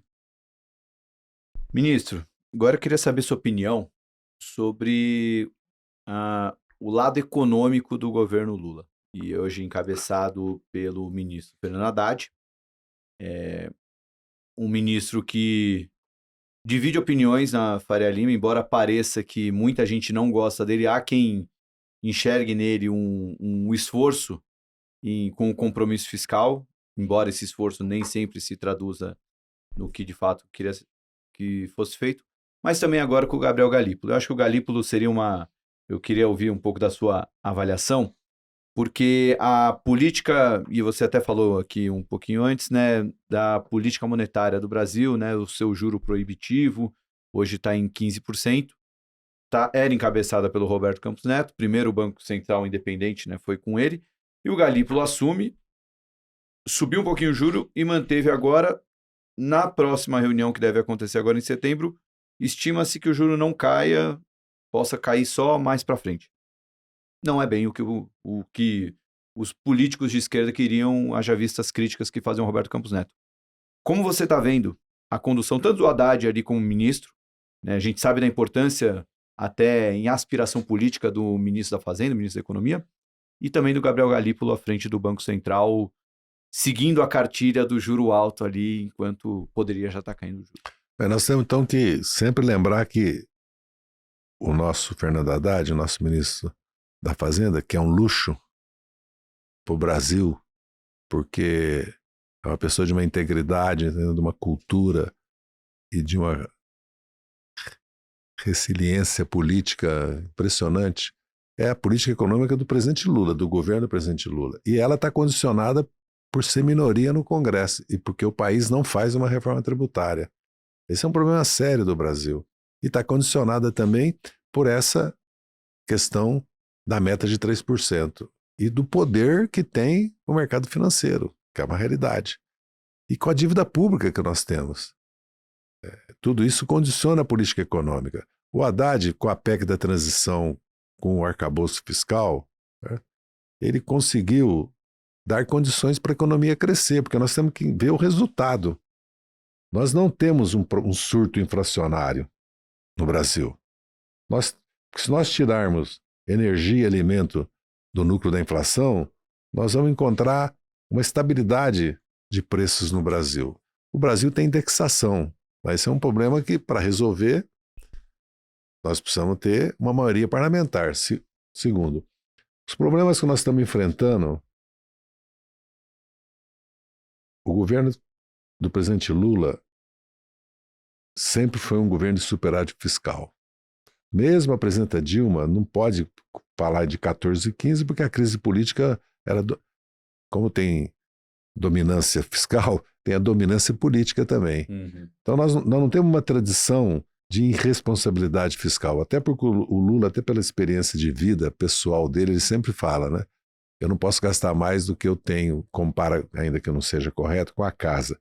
Então eu não vejo no governo... Qual é o problema do governo? Nós conseguimos reduzir os gastos tributários? Não. Nós conseguimos fazer uma reforma da Previdência Militar? Não. Nós conseguimos reduzir os supersalários? Não. Então, nós conseguimos fazer uma reforma tributária? Não. Então, nós estamos prisioneiros de uma realidade parlamentar, de uma realidade que é a meta de inflação de 3%, que nos levou a esse beco sem saída, que o país vai gastar 1 trilhão de juros da dívida pública. E o país tem 1 trilhão de dividendo que não paga imposto. O país tem uma tabela de imposto de renda que dá vergonha para qualquer país da União Europeia. Nós não temos imposto de renda para valer. 27,5% para mim, que ganha R$9.000 de aposentadoria, para quem ganha 90, para quem ganha 900, para quem ganha 9 milhões. Então, o país, para mudar, precisa ter uma maioria parlamentar. Aí vem a eleição de 26. Nós vamos fazer uma campanha centrada que o eleitor tem que votar no presidente e em partidos que apoiem o presidente. Senão nós não... Como é que nós vamos sair disso? A minha avaliação é que o governo do presidente Lula e o ministro Fernando Haddad, certo? Eles construíram a possibilidade do país crescer a renda, crescer o emprego e o país, inclusive, começar a resolver uma série de problemas. Na área de ciência e tecnologia, com os fundos constitucionais, nós começamos a fazer investimentos, começamos a sair na infraestrutura, com as concessões, com as parcerias público-privado, até com os investimentos públicos, também começamos a avançar. O país está andando na área de energia e gás, está andando na área da transição energética, o país não está parado. Mesmo mobilidade urbana, você vê São Paulo mesmo, há 10 anos atrás nós não tínhamos ônibus em São Paulo com ar-condicionado, nós não tínhamos ônibus com a qualidade que tem. Certo? Tem a tragédia de Brasília, tem um governador que faz 6 anos que faz viaduto, faz avenida, e não investiu em metrô, não investiu em transporte coletivo. Não adiantou nada porque vai parar tudo de novo porque aumenta o número de carros cada vez mais. Então acho que o governo cumpriu, de certa maneira, com o compromisso que ele assumiu com a sociedade. O que se pede para o governo? Que ele desvincule o salário mínimo na Previdência, certo? Que corte gastos. Mas vamos cortar gastos, vamos fazer esses 4 itens que eu falei. Mas aí o Congresso não quer. Mas pior, o Congresso não quer. O Congresso quer fazer condição de orçamento, mas não sobre as emendas parlamentares, os 52 bilhões. Então, é preciso encarar. Com relação ao Galípolo, eu tenho o maior respeito pelo Galípolo, não só como cidadão, como intelectual, como economista, não tem nada pessoal. Agora, ele é prisioneiro disso. O Banco Central, o que o Banco Central vai fazer? Porque se nós tivéssemos... Eu fui radicalmente contra a redução da meta da inflação quando o Palocci fez aquele menos 0,5%. Aliás, foi uma crise política, porque quase que vira uma crise de renúncia no governo tudo, porque o acordo que nós tínhamos feito era aumentar o superávit e baixar o juro, porque numa reunião, eu estava nela, do Conselho do Governo, eu estava falando no telefone com o presidente Sarney, o Mercadante me chamou, falou para mim fazer assim, eu pedi licença para o presidente Sarney, presidente do Senado, o Mercadante falou, o acordo aqui é aumentar o superávit e baixar o juro, fizemos um acordo, reuniu o Conselho Monetário, subiu o juro e baixou a meta. Na verdade, foi uma quase que, vamos dizer assim, uma ruptura de confiança conosco. Deu uma crise grande. Eu, inclusive, falei para um dos ministros, renuncia, cria uma crise e vamos administrar a crise depois, que não quis fazê-lo, né? Porque ele, inclusive, entendia que o Conselho Monetário não tinha discutido a redução da meta. Por que nós reduzimos? Como é que um país como o Brasil pode ter uma meta de 3% de inflação? Com os problemas que nós temos, com o mundo de hoje, com os choques que tem, com a instabilidade que nós vivemos no país, para que isso? Nós somos tolerantes com a inflação? Não. O PT, o governo do Lula, depois que nós aprendemos a lição do real, porque eu, quando vi o governador Mário Covas explicando o RV na televisão, falei, isso aí vai dar certo. Dá certo nos termos que a inflação ia, porque aquilo tinha começo, meio e fim. Para uma pessoa, eu não sou economista, eu estava fazendo mestrado e a política me afastou, infelizmente, do mestrado, que eu sou bacharel em ciências jurídicas, sou advogado desde 85, eu estava fazendo na PUC, né, minha orientadora, inclusive, é Eunice Duran, eu ia fazer sobre como é que o Paraná mudou com a geada, com o fim do café e a introdução da soja e do milho e do trigo no Paraná, né? Como é que tinha toda a mudança. Essa era a tese minha do mestrado que eu acabei não fazendo. Aliás, por causa de estatística e cálculo, porque na minha cabeça não entra estatística e cálculo de jeito nenhum. Eu apanhava muito nas aulas. Era o Montorinho, filho do nosso governador, que foi meu amigo, que dava aula. Eu vejo que é muito improvável que nós saiamos dessa armadilha que nós estamos vivendo sem uma grande reforma tributária e uma grande reforma político-institucional, porque o sistema político brasileiro está totalmente errado. É o único país no mundo que você vota em candidato. Isso não existe. Você vota em partido, em lista, voto distrital. Voto distrital, você vota no candidato. É diferente. Ou voto extralmisto, como alemão. É o único país do mundo que tem um mínimo de 8 e um máximo de 70 deputados. Em todos os países do mundo. Olha os Estados Unidos. Um deputado é um. 40 é 40. É a população. Porque a Câmara representa a nação. Quem defende os estados é o Senado. No Senado brasileiro, 14 estados com 25% da população tem maioria. É aqui que defende o Estado, não é na Câmara. Aí São Paulo, que tinha que ter 111 deputados, tem 70 e os paulistas não falam nada. Eu vou fazer campanha, eu vou chamar a atenção dos paulistas, vocês nós vamos ficar quietos. Quer dizer, São Paulo tem 44 milhões de habitantes. Acre, Rondônia, Roraima, Tocantins e Amapá não tem 10. Elege 40 deputados, nós temos 70 e tá tudo certo? Não, tá errado. Por que nós não votamos em lista partidária? Todos os países do mundo votam, ou no distrital misto alemão, que você vota na lista e vota no distrito. Ele calcula o número de deputados pela lista, que é proporcional, por isso chama voto distrital misto proporcional, porque existe o majoritário também. Elegeu 15 deputados, 5 distritais, você tem 10 na lista, são os 10 primeiros. Quem organiza a lista? Os filiados, o que fortalece os partidos, porque tem que ter partido político forte, porque a democracia é com partido político. Então, o Congresso Nacional tem responsabilidade, não é só o presidente da República e o governo, com relação a déficit público, a dívida pública, porque o problema da dívida pública só vai piorar com 10% de juro real. Né? Como é que é razoável essa estrutura de imposto de renda e não pagar lucros de dividendo no Brasil? Não. Porque nós pagamos imposto. O cidadão comum não tem como escapar do imposto de renda e não escapa do IPVA, do IPTU, né, que se tem uma pequena empresa, ou do Super Simples, do ISS, ele não escapa. E não escapa do ICMS. Se nós olharmos o preço de tudo que é mais importante, que é luz, água, telecomunicações, transporte, ali 40% é imposto. Por isso que a sonegação, o crime organizado, descobriu entrar nesse setor, porque se você sonega o ICMS, você está ganhando 40% de lucro. Não há quem concorra com eles e vai começar a quebrar as empresas. Eu sei porque várias empresas do setor de distribuição de óleo, de gasolina e de diesel vieram nos procurar dizendo: eu vou sair, eu vou vender. Quem quiser comprar, eu vou aplicar o dinheiro, vou viver de renda, porque eles estão me quebrando. O crime organizado está quebrando as empresas corretas. Então, essa questão que muitas vezes se lê a nossa crítica ao juro alto, ao rentismo, como uma crítica ao mercado de capitais. Porque interessa para os bancos esse juro alto? Eu não acredito. O que é o banco? Eu empresto dinheiro. Vou emprestar dinheiro para a pessoa vai quebrar.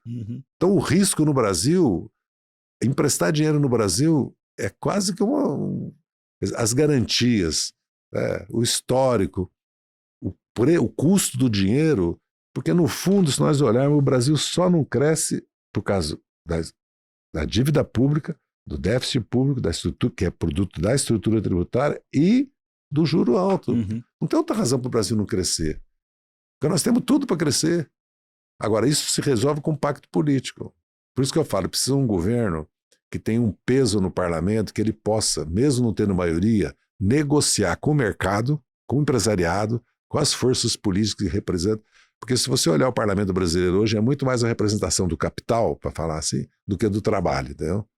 Era bem essa pergunta que eu ia fazer, ministro, porque eu sei que no ambiente de polarização, quem fala mais alto, os mais histéricos, eles vão ganhar mais protagonismo. Mas tem uma parte da população, eu me incluo nela, que eu queria ver um pacto, eu queria ver algo que faça o Brasil crescer com menos decibéis, tenha um arranjo político. Mas parece que a cada eleição que passa, essa coisa verborrágica, ela está cada vez maior, né? Se a gente pegar desde o Dilma e Aécio e agora de lá para cá, parece que cada vez mais as eleições são cada vez mais polarizadas. Como chegar nesse pacto que você está falando, ministro? vai da eleição, simplesmente da eleição das deputados e ter uma coisa mais homogênea, ou pode partir de cima também, algo... O meu ponto é como diminuir a temperatura das eleições, ou de fato isso é uma coisa tupiniquim, a gente vai ter que conviver Não, com isso. é um pouco o que está acontecendo no mundo, né? Essa chamada polarização, no fundo, é a politização, porque o pensamento conservador, o pensamento de extrema-direita, cresceu e ele vem com a violência, não é só verbal, e vem também com o negacionismo. Isso acontece na Europa e no Brasil. E nos Estados Unidos, porque os Estados Unidos está a sociedade profundamente dividida com gravíssimos problemas de violência, desigualdade, de droga. Não é uma sociedade hoje unificada, com coesão social. No caso do Brasil, na nossa parte, né, o governo do Lula não há governo que mais buscou acordos, pactos, e inclusive fez muitas concessões do que o governo do Lula, inclusive porque na base do governo no ministério tem partidos de direita. Do ponto de vista eleitoral, idem, nós fizemos um acordo, certo? O Geraldo Alckmin representa um acordo político nosso que nós respeitamos no governo, certo?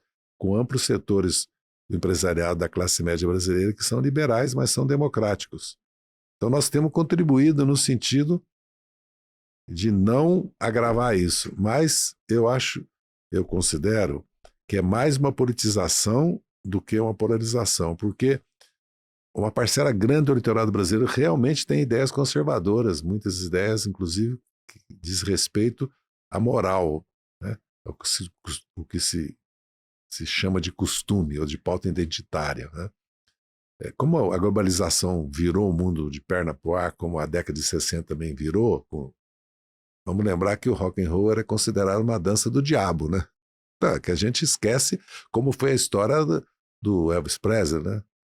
Como é que ele, no começo ele era...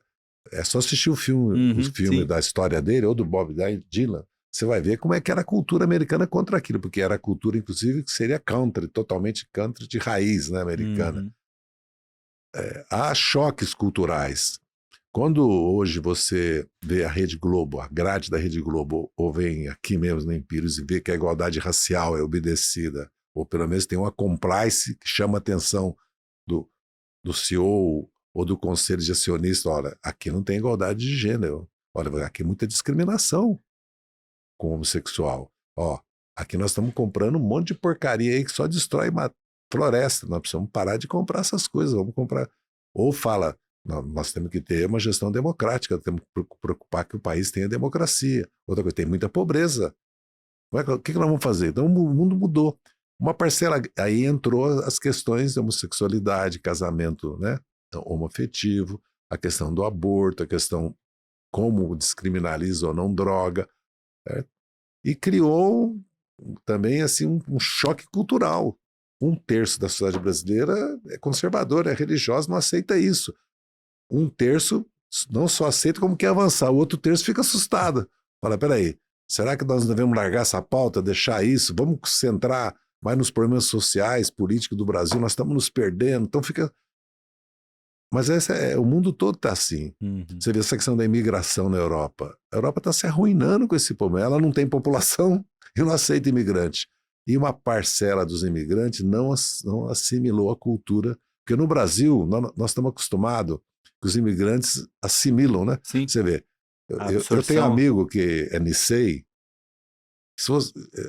é mais malandro, é mais paulistano, mais da liberdade do que...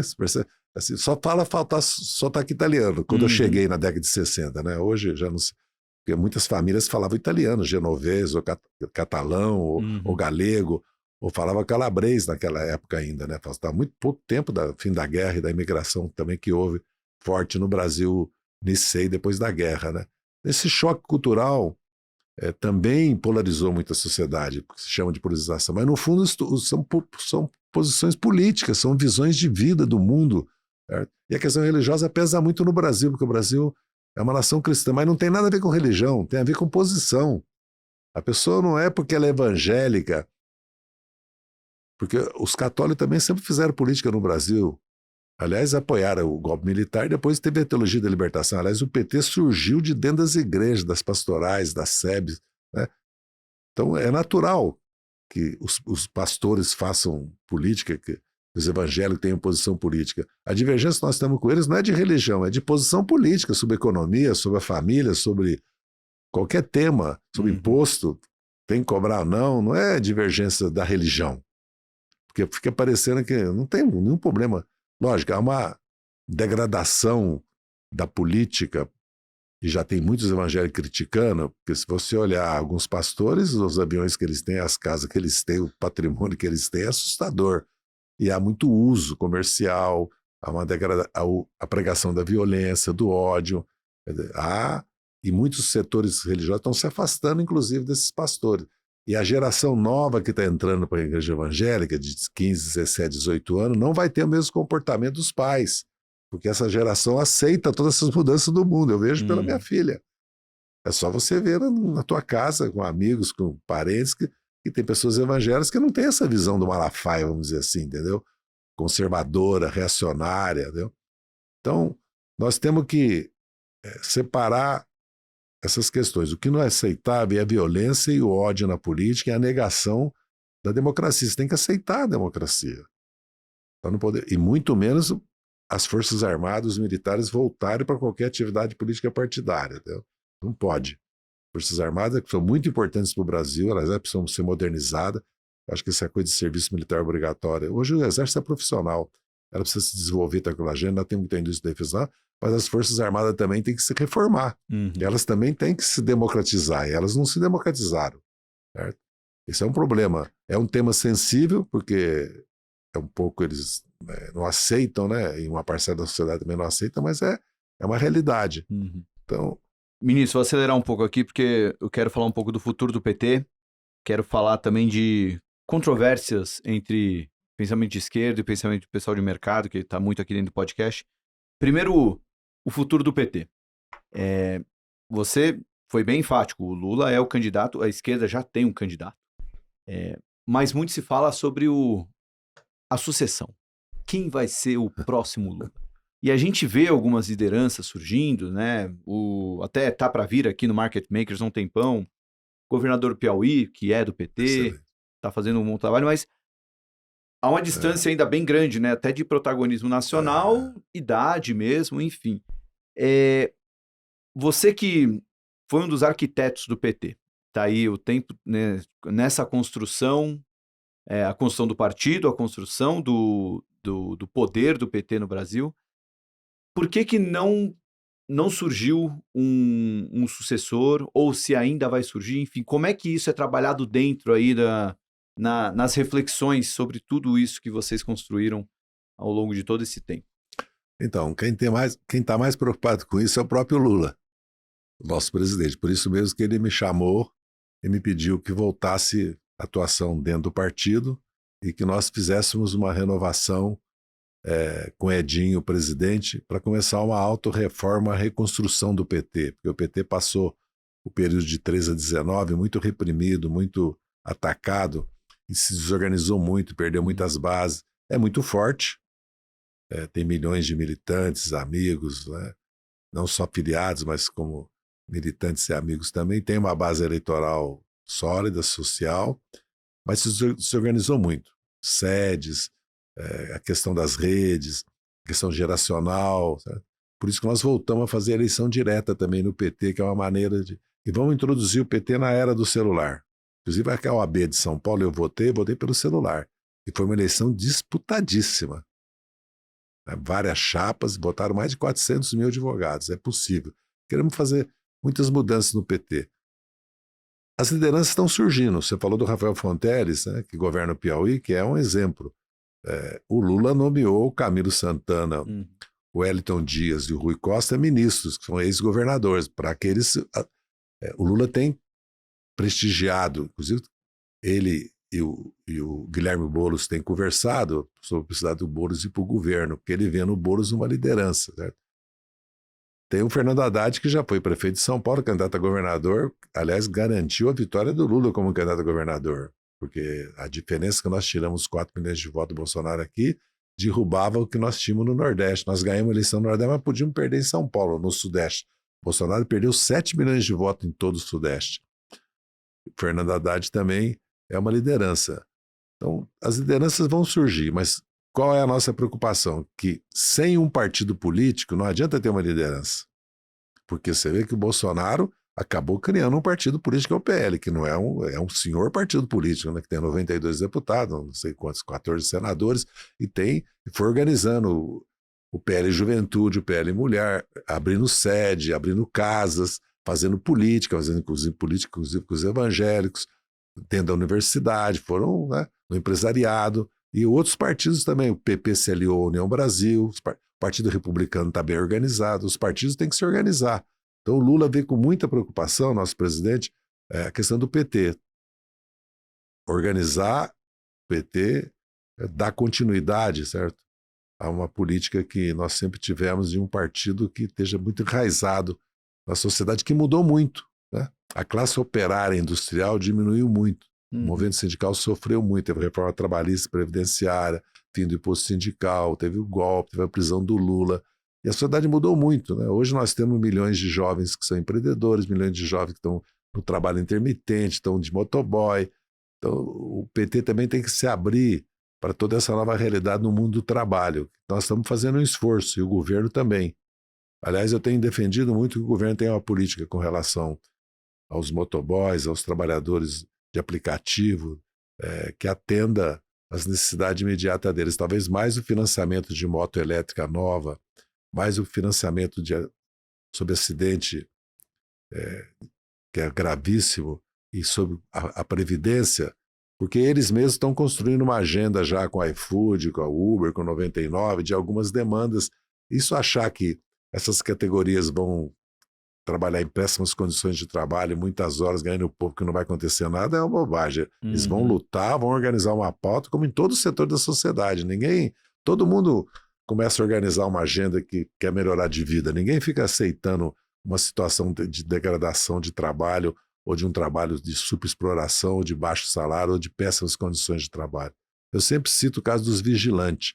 No Brasil, vigilante não tinha seguro-saúde, não tinha arma cedida pela imprensa, muitas vezes não tinha registro, era tudo informal. Hoje tem sindicato, tem hora, isso, tem aquilo, tudo, porque faz parte da natureza humana melhorar de vida e lutando. Muitas vezes a sociedade opta por melhorar de vida em outras formas, que não são as tradicionais do passado, porque também a tecnologia vai sendo introduzida. Agora, achar que essas novas formas as pessoas vão aceitar trabalho degradado, trabalho mal pago ou péssimas condições de trabalho, isso não existe. A luta aparece e faz a lei, viu? As leis vão surgindo. Até busquei aqui, quando foi que eu assisti, lá no começo do ano, o Gilberto Carvalho deu uma entrevista para um canal, acho que era do Portal 247, e ele fez muito uma autocrítica ao PT e à esquerda de maneira geral, quando você falou dos movimentos sindicais que diminuíram, de uma certa desconexão do que era a esquerda, talvez na origem do PT, e o que é a esquerda hoje. Em outras palavras, qual que é a demanda da sociedade, qual que era lá atrás e qual que é hoje. Fazendo uma autocrítica, ou só revisitando, né, toda a história do PT, você acha que é aí onde talvez há esse descolamento, assim, a ideologia do PT, ela não mudou de acordo com a ideologia da sociedade? Você vê desse jeito? Não, o PT mudou e muda sempre. Tanto é que basta olhar os nossos governos, né? O que aconteceu é que nós passamos um período, não é só isso, nós cometemos muitos erros. Por exemplo, eu digo, nós não priorizamos as redes. Nós, num certo momento, perdemos o pé com a formação política. Hoje, a Fundação Perseu Abramo, nós estamos começando a retomar isso, né? Agora, nós perdemos territórios, temos ainda o PT e as esquerdas, o sindicato, associações de moradores, os movimentos como o MST, o Movimento dos Trabalhadores Sem Teto, tem muita força no país, né? Mas nós passamos 7 anos sob repressão. Se nós não levarmos em consideração que de 2013, 19 e 20 tem o Lula preso, tem a Dilma sofrido impeachment, foi um golpe parlamentar jurídico, mas foi um impeachment. O que aconteceu com todos nós, né? Isso, e nós tivemos dezenas de quadros que levaram 20, 30 anos para adquirir experiência, o prestígio, capacidade, e que foram afastados pela Lava Jato nos fundos de pensão, nas estatais, em todo o primeiro escalão do governo. Vou lembrar 3 nomes aqui: o Gabriele, o Guido Mantega e o Luciano Coutinho. São pessoas que não tinham nada a ver com nada de ilícito, irregular, e sofreram processos, bloqueios de bens, TCU, multas, e nós perdemos eles. Então nós sofremos muito com isso também. O Mensalão caçou o líder do PT, do governo e o presidente da Câmara. Tirou eles de cena. Tirou o presidente do PT, o secretário-geral e o tesoureiro. Eu, o Palocci, o Chiquem e o Gilberto, porque o Gilberto ainda atacou o Márcio Tomás Basto e o Zé Alencar, que eu tenho no segundo volume de memórias, eu relato houve uma campanha que paralisou o governo, esvaziou o núcleo do governo. Então nós também sofremos muito. Agora, é verdade que os sindicatos precisam, o PT, os sindicatos, nós todos temos que nos auto-reconstruir, porque é de baixo para cima. O partido tem que ter sede, o partido tem que entrar na era digital, o PT tem cotas há mais de, eu acho que já faz 14 anos, cotas para jovens, cotas para negros e negras, cotas para LGBT guia, igualdade de gênero, 50%, 50%. Nós fizemos uma mudança, fizemos um esforço, inclusive, nesse sentido. E o PT tem eleição direta. Agora votaram quase 600 mil filiados. Pode votar 1 milhão, 1,5 milhão. É uma questão de nós atualizarmos nossas listas de filiados, certificar no celular e manter. Então, os partidos e os sindicatos, porque tem outra questão, as associações de moradores, os conselhos tutelares, qualquer entidade hoje é nós e a direita, e a extrema-direita, são 3 forças disputando, com peso das igrejas evangélicas. Eu fiquei impressionado em Brasília, eu fui à Caixa Econômica, no caixa eletrônico, e vi um papelzinho de propaganda eleitoral. Falei, como propaganda eleitoral? Não tem eleição, mas bem feito, 4 cores, que eu sou filho de gráfico. Material bom, papel bom, eu sei quanto custa. Eu olhei aquilo, sabe o que era? Conselho tutelar. De quem é aqueles papelzinhos? Dos setores evangélicos, que disputaram conosco. Então há também uma ocupação do território pelas forças de direita que não existia antes. Porque durante a década de 70, 80 e 90, nós lutamos contra a ditadura e ocupamos todos os territórios, porque eram lutas por transporte, por saneamento básico, por creche, por habitação, e fomos criando. Certo? E isso tudo, essa geração já está com 70, 80 anos, entendeu? Então tem toda uma... realmente, e nós fizemos agora nesse congresso do PT, nesse encontro do PT, uma avaliação de tudo isso, e reconhecemos que nós precisamos, praticamente o que eu falo, a própria presidenta Gleice falou, é hora de reconstruir o PT, de baixo para cima. Né? Porque o PT é um partido muito forte. Na América Latina, hoje, no mundo, não tem paralelo igual ao PT. É um partido que tem base social. E o lulismo mais ainda, tem 3 vezes mais que o PT. Entendeu? Mas o Lula, como o Lula faz 80 anos agora, dia 27 de outubro. Sim. Eu faço dia 16 de março. Então, não... Né?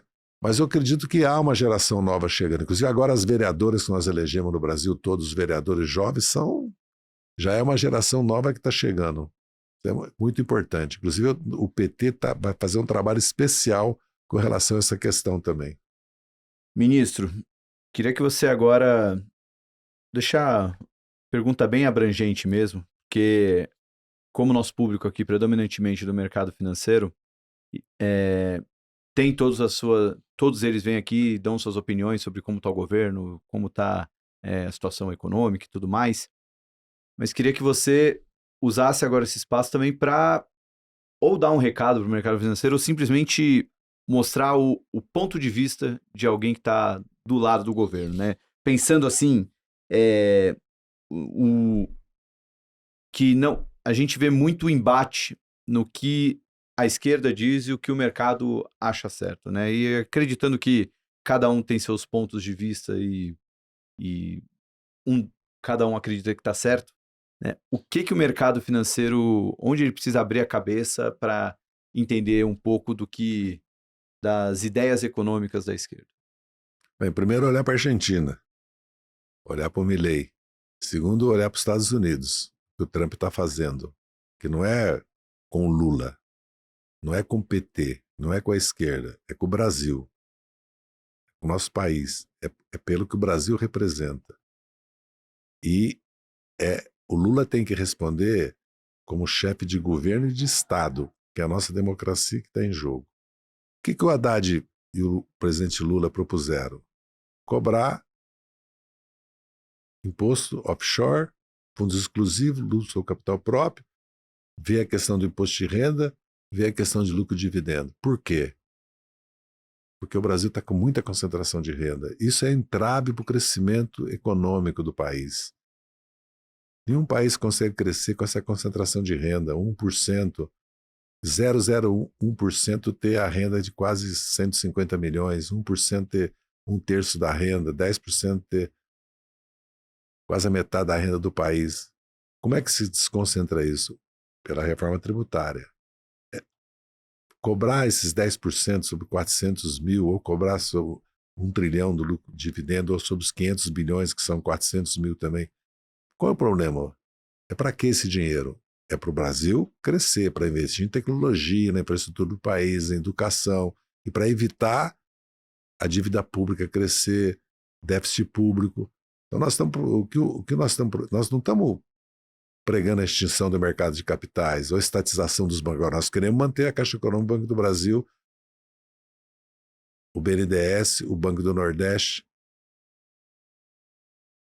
porque o BNDES tem sido, nesse momento, o papel que esses bancos jogam faz o país crescer ou é improdutivo para o país? Vamos discutir, vamos debater. E, principalmente, nós temos que ter um acordo comum que nós temos que defender a democracia. Não é crível eleger o Tarcísio, apoiar o Tarcísio.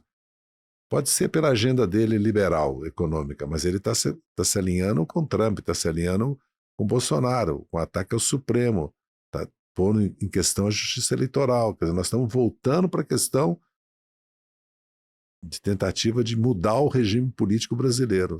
O Brasil precisa de reforma política, mas para melhorar a democracia e o regime político, não para mudar. Então, os pontos e a política toda que nós estamos fazendo, que eu relatei aqui, o esforço de desenvolver a ciência e tecnologia, o esforço de reindustrializar o país, mas sem inventar a roda da história, sem querer voltar para a década de 60, 70, porque nós já cumprimos essa etapa. O Brasil já... E as indústrias hoje são também de outro tipo. O esforço do governo com a mobilidade urbana, com a infraestrutura do país, com a logística, com a energia, com o saneamento, com a habitação, e mesmo com a transição energética, com a COP. Porque não há nenhuma razão de fundo para não concordar que o país precisa disso. Nós não estamos propondo uma agenda para o país que é uma ruptura com o capitalismo, uma ruptura com a institucionalidade do país. Nós estamos propondo reformas para o país. Isso aí. O Lula é muito sincero, nós somos sinceros. Aliás, sou muito criticado dentro do PT por isso, sou muito atacado. Faz parte do debate democrático do PT por isso, entendeu? Porque nós temos...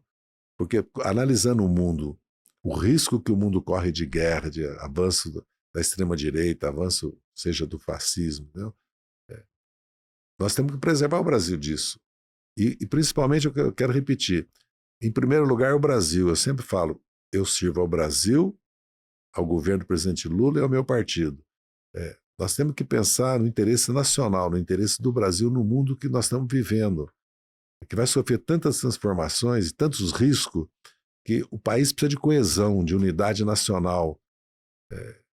Um país que não tem coesão, não tem unidade nacional, enfrentar o mundo. Ver a situação da Alemanha, da Inglaterra, da França, a falta de coesão desses países está levando a uma debilidade enorme da União Europeia. Então. Uhum. E nós temos aqui entre nossos vizinhos, né, com todas as diferenças que nós temos, políticas, seja com o governo do Paraguai ou da Argentina, porque no Uruguai, no Chile, na Colômbia, nós temos mais proximidade, ou seja com o governo do Equador, porque o Peru está numa situação que você não sabe se tem governo ou não tem, né? Mas no caso do Equador, é possível chegar a um ponto comum de interesse comum dos países para avançar em muitas questões de interesse, que é de interesse do desenvolvimento do Brasil também. O Brasil é o país mais beneficiado pela integração da América do Sul. Então eu vejo, a minha mensagem é essa. A mensagem que eu dou, que, aliás, é o que nosso presidente tem dito e repetido. Minha última pergunta, antes de a gente entrar no ping-pong, que eu até preparei um ping-pong especial aqui, fui anotando. Você falou muito de proteção, de segurança, e eu estava preparando a pauta. Teve uma notícia semana passada que o ministro de Minas e Energia disse que o Brasil pode precisar de defesa nuclear.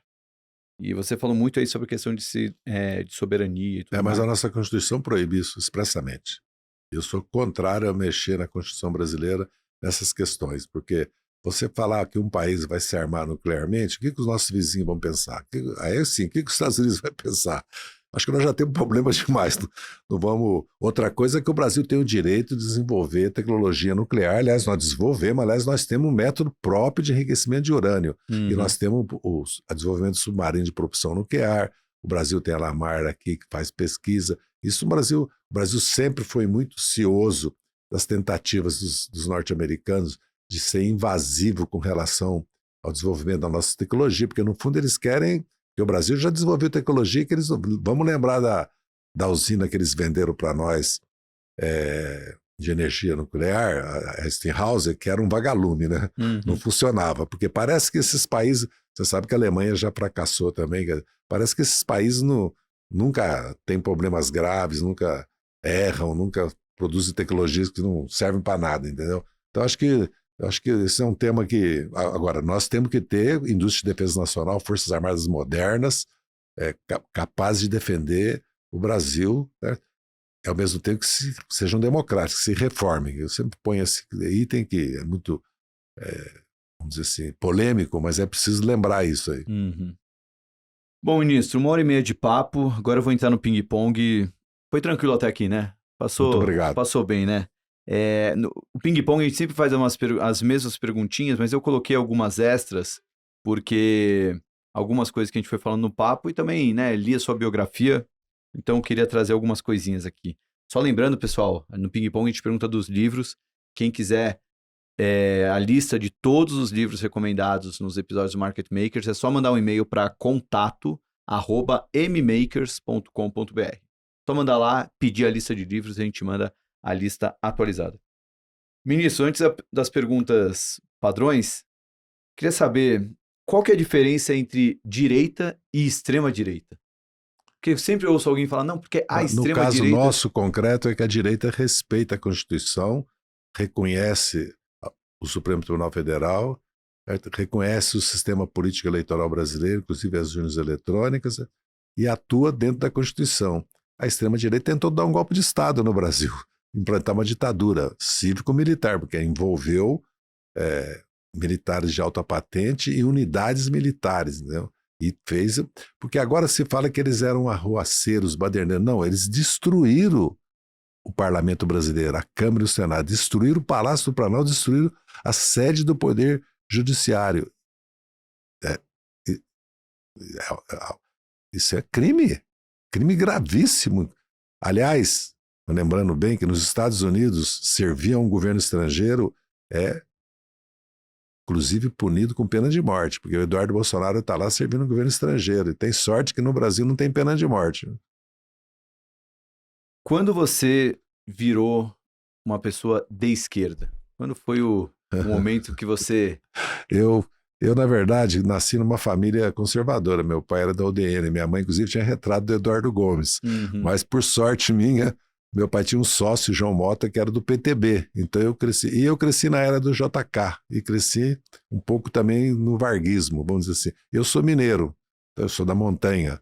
Então eu também cresci com aquele espírito de liberdade, de Tiradentes. Assim. Meu pai, apesar de ter apoiado o golpe de 64, que ele chamava de movimento revolucionário, quando veio o ato número 2, que acabou com as eleições, extinguiu os partidos, impôs a censura e a repressão, meu pai virou contra. E uma parte grande, aliás, da UDN virou contra, a chamada UDN civilista. Até porque caçaram o Magalhães Pinto, caçaram o Jânio, caçaram o Juscelino Kubitschek, o Ademar de Barro, o Lacerda, quer dizer, os militares deixaram claro que iam ficar no poder. Aliás, foram 5 ditadores militares no Brasil. E eu fui educado no Tesouro da Juventude, que é uma enciclopédica positivista francesa, o Clovis Bevilacqua que faz a introdução, e estudei num colégio de padres franceses que, por essas coisas do destino, né, da vida, foi fundado na minha cidade, existiu por 50 anos, que eram padres de várias nacionalidades. É um privilégio, gratuito. Gratuito devia ser R$1.000 por ano, uma anuidade que cobravam pro forma. Foi um privilégio para mim, né? Então, a minha formação, quando eu chego em São Paulo, com 15 anos de idade, para ser office boy, aliás, eu fui na Praça República, tá abandonado agora o prédio, que antes era o Banco de Crédito Real de Minas Gerais, ao lado era, nunca mais esqueço, Floricultura Rinaldi, que era do pai do Amauri, jogador de basquete, né? Eu trabalhei no 7º andar. Ali eu já tinha a posição. Quando eu vi os estudantes do Mackenzie descendo para comemorar o golpe de 64, eu já sabia o lado que eu estava. Então, a minha formação foi... Eu acho que a influência do Colégio São Miguel e eu comecei a ler. Meu pai e minha mãe eram autodidatas, só tinham um curso primário. Meu pai era gráfico, sempre teve uma tipografia, tudo. Mas em casa tinha biblioteca, na década de 50. E Passa Quatro, por ser estação ferroviária, os jornais chegavam todo dia, e as revistas. E era uma cidade com muito carioca, muito paulista, né? Muita influência.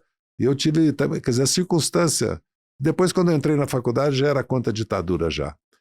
E agora... eu fui formado no Partido Comunista Brasileiro, que tinha uma qualidade, ler, estudar.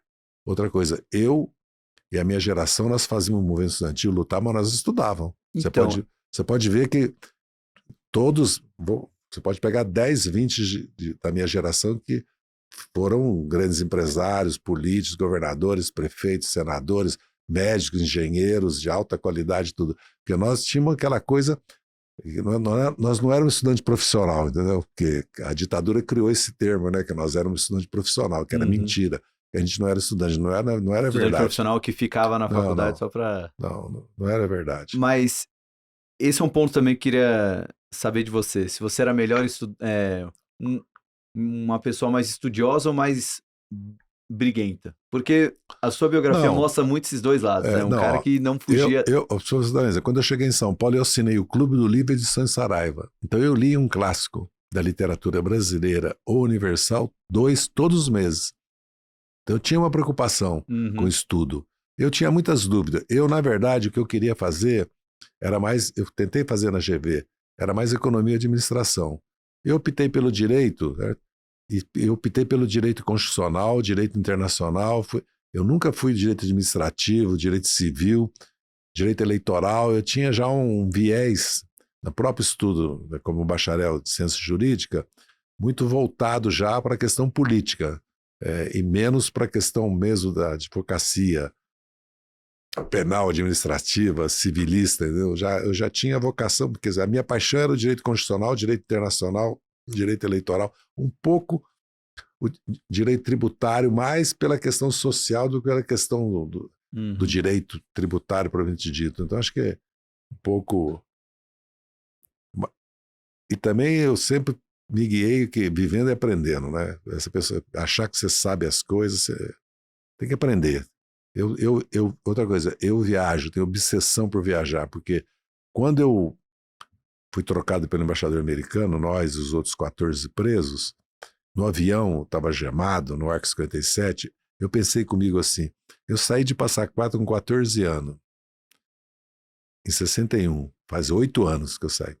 Eu fui uma vez à Bahia, num congresso geral da Uni, fui uma vez a Brasília, voltando da Bahia, para ver minha irmã. Fui 2 vezes ao Rio conversar com o Vladimir Palmeira e fui uma vez em Belo Horizonte no Congresso Clandestino. E eu queria tomar o poder, governar o Brasil. Eu não conheço o Brasil. Então, quando eu voltei, inclusive, primeiro eu estudei o Brasil profundamente nos anos que eu vivi em Cuba. Não fiz só treinamento militar. Segundo, quando eu voltei para o Brasil para viver clandestino, todo mês eu conheci uma região no Brasil. Eu sempre estudei muito o Brasil. Inclusive agora que eu passei esses 40 meses preso, eu reli todos os clássicos brasileiros.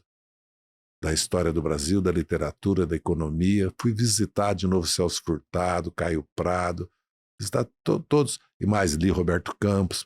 E outra coisa, eu não leio só o que nós escrevemos, a esquerda, os socialistas. Não, eu leio, inclusive na imprensa, eu sempre leio e quero saber a opinião que, vamos dizer, a direita tem, né? Até porque... Na direita, um homem como Roberto Campos, se você lê o livro dele, é uma aula. Ou Delfim Neto, que eu convivi, aliás, tive o privilégio de conviver com ele. Muitas vezes visitava para consultá-lo, para ouvi-lo, né? Porque eu acredito que na disputa, no contraditório, você aprende também. Pô, maravilha. Até por isso que você está aqui também, né, ministro? O livro do Roberto Campos é A Lanterna na Popa, né? Na popa. Ia perguntar sobre... Aliás, eu conheci o Roberto Campos, que eu fui muito amigo do Rolim, da TAM, que eu conheci clandestino, com outro nome, na década de 70, lá em Dourados. Tinha um aviãozinho lá. Eu fiquei muito amigo dele. E muitas vezes eu encontrava o Roberto Campos, ia muito lá, né? Eu encontrava ele, o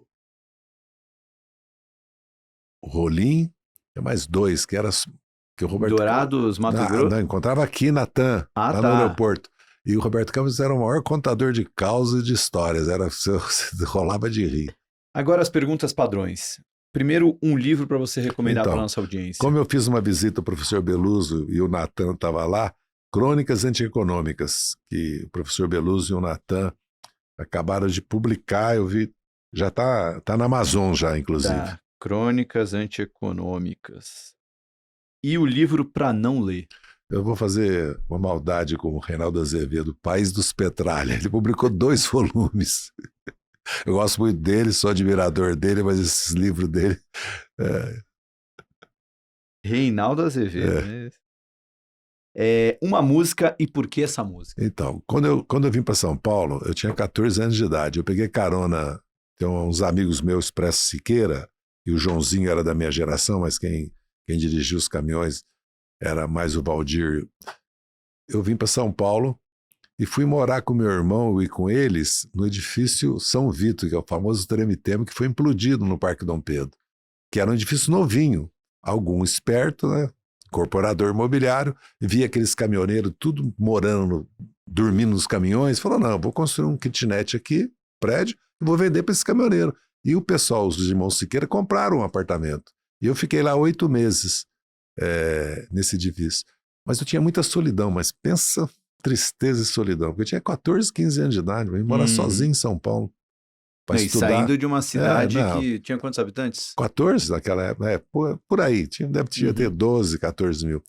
Aí eles tinham um disco incrível, um lado a Valsa dos Patinadores, do outro lado It's Nor Never, do Elvis Presley. Eu fiquei com essa música para mim assim, ó, representa um momento da minha vida. Tanto é que eu assisti mais de uma vez o filme e o documentário sobre Elvis Presley, que foi agora, que são fantásticos, aliás, né? Porque a vida dele é fantástica. Legal. E ele, como cantor, fica arrepiado, ele como cantor. Lógico que a Jovem Guarda, eu tive uma influência da Jovem Guarda, da música popular brasileira, porque eu também tive uma vida, por questões políticas, muito ligada à cultura aqui em São Paulo. Eu trabalhei no Teatro Oficina, que eu fui organizar a contabilidade, o Teatro Arena, que eu fui organizar a contabilidade deles, porque a ditadura queria fechar o teatro pela receita, né? E eu fiz muita relação com o mundo cultural, artístico, e o movimento estudantil de 68 fez uma revolução no cinema, no teatro, na música. O Brasil ia viver uma segunda semana da arte moderna, não fosse o Ato Nacional número 5. Porque o teatro brasileiro, o cinema brasileiro, a música, a literatura estava vivendo um momento de uma coisa fantástica. Aí veio o AI-5, veio a censura, muitos se exilaram, né? Gilberto, Gil. Aí veio a censura. Foram anos duros, viu? Até vir a reconstrução da UNE, a campanha da anistia, década de 70. Eu vivi muito aquele momento. Então, a minha ligação com o mundo, e fui amigos, e sou de muitos deles, do mundo artístico, foi muito forte também. Um convidado que você gostaria de ver aqui, sentado no seu lugar? José Genuíno. Traz ele aqui. Xará. Traz ele aqui. Manda aquele zap lá pra ele, então. Eu mando, pode deixar. E a maior gentileza que já te fizeram na vida? Bem, eu estava em Cuba, precisava de um passaporte para voltar para o Brasil. Evidentemente, um passaporte falso. E geralmente um passaporte brasileiro, mas é de alto risco. Os Montoneiros, que era uma organização política argentina, me deram um passaporte de um judeu brasileiro que tinha nascido no Brasil, vivido na Argentina, portanto, tinha as 2 nacionalidades, verdadeiro, me deram esse passaporte. Eu lembro um sobrenome, só não lembro o nome, que era Hoffmann, e a minha presidente, que agora é ministra, a Gleice, se chama Hoffmann também. E esse passaporte me salvou a vida durante 10 anos, porque era um passaporte, porque eu podia ter sotaque brasileiro-espanhol, né? Segundo, era um passaporte importante, porque a família, tudo. Eu andei com esse passaporte pelo mundo, porque eu entrei e saí do Brasil 4 vezes, né? E naquela época, entrar e sair do Brasil significa o seguinte: sair de Cuba, ir a Moscou, voltar para a Europa e aí entrar no Brasil. E quando eu saí, eu voltei a primeira vez, eu entrei pela Colômbia, entrei pela Amazônia e desci até Recife, Pinga-Pinga da VASP. Quando eu saí, eu peguei a TAP em Recife e desci em Lisboa, fui para Roma, de Roma fui a Casablanca, de Casablanca eu fui para Praga, Moscou e voltei para Havana, só para você ter uma ideia. Isso era 4, 5 meses. Então isso aí para mim ficou marcado, que pensa numa gentileza. Mas só para entender, a gentileza foi dos argentinos que arranjaram o passaporte ou do Sr. Hoffmann? Não, dos argentinos. O passaporte era... Esse passaporte, evidentemente... O Hoffmann, eu nunca soube, nem podia quem era, né? E a foto já era foto minha. Quando veio para mim, já veio com a minha foto. E outra coisa, o trabalho artístico, né? Porque os falsificadores são... Aliás, tem uma história fantástica. Quando eu fui preso a primeira vez, não sabiam o que fazer conosco. A primeira vez? No mensalão. Na ditadura eu fui preso 2 vezes, né? Fiquei até 11 meses preso, mas aí a situação era outra, né? Quando eu fui preso no famoso mensalão, na São Penal 70, o Joaquim Barbosa esqueceu da carta de sentença. Então ninguém queria receber nós. Não tem carta de sentença, eu não vou te receber. E ficamos num pátio lá, até pediram pizza e Coca-Cola. Falei, imagina se a imprensa ver nós comer pizza. Porque nós fomos ficando, não tinha pra onde ir, num pátio. Até que a Polícia Federal falou, nós temos aqui no Centro de Detenção Provisória, aqui na Papuda, nós temos 4 celas, que está cheio de presos de altíssimo risco, né? Uma coisa... Mas nós vamos separar os presos e deixar 2 celas vagas para vocês. Aí puseram nós lá. E na frente, uma coisa inusitada, tinha 7, 8 moleque preso, né? Aí, e um dos moleques começou a conversar comigo. E ele pegava um papel assim, desenhava, fazia um boneco. Certo? O menino tava... Aí ele tá jogando baralho, eu falei, não, deixa eu ver esse baralho. Eu falei, ele fez o baralho. Uma hora eu falei para ele assim, você sabe por que nós estamos presos? Nós não. Nós é bandido. Vocês são corruptos, falou para mim. O menino era a cabeça.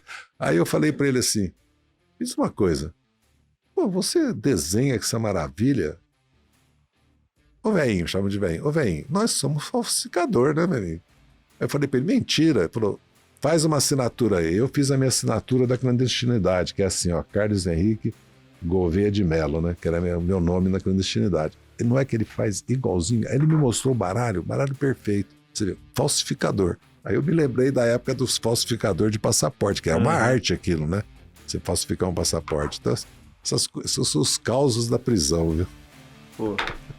Ministro, assim, acho que foi um papo muito diferente do que a gente costuma ter aqui, mas como você mesmo falou e a gente também disse aqui na abertura, é nessa divergência de ideias que acho que fortalece muito o que a gente pensa e ajuda a conviver com quem pensa diferente. Afinal, a gente vive numa democracia e não é todo mundo que pensa igual, então ter uma conversa dessa ajuda muito a mostrar que dá para ter uma convivência saudável com quem pensa diferente. Espero que você tenha gostado, eu gostei bastante muito dessa experiência.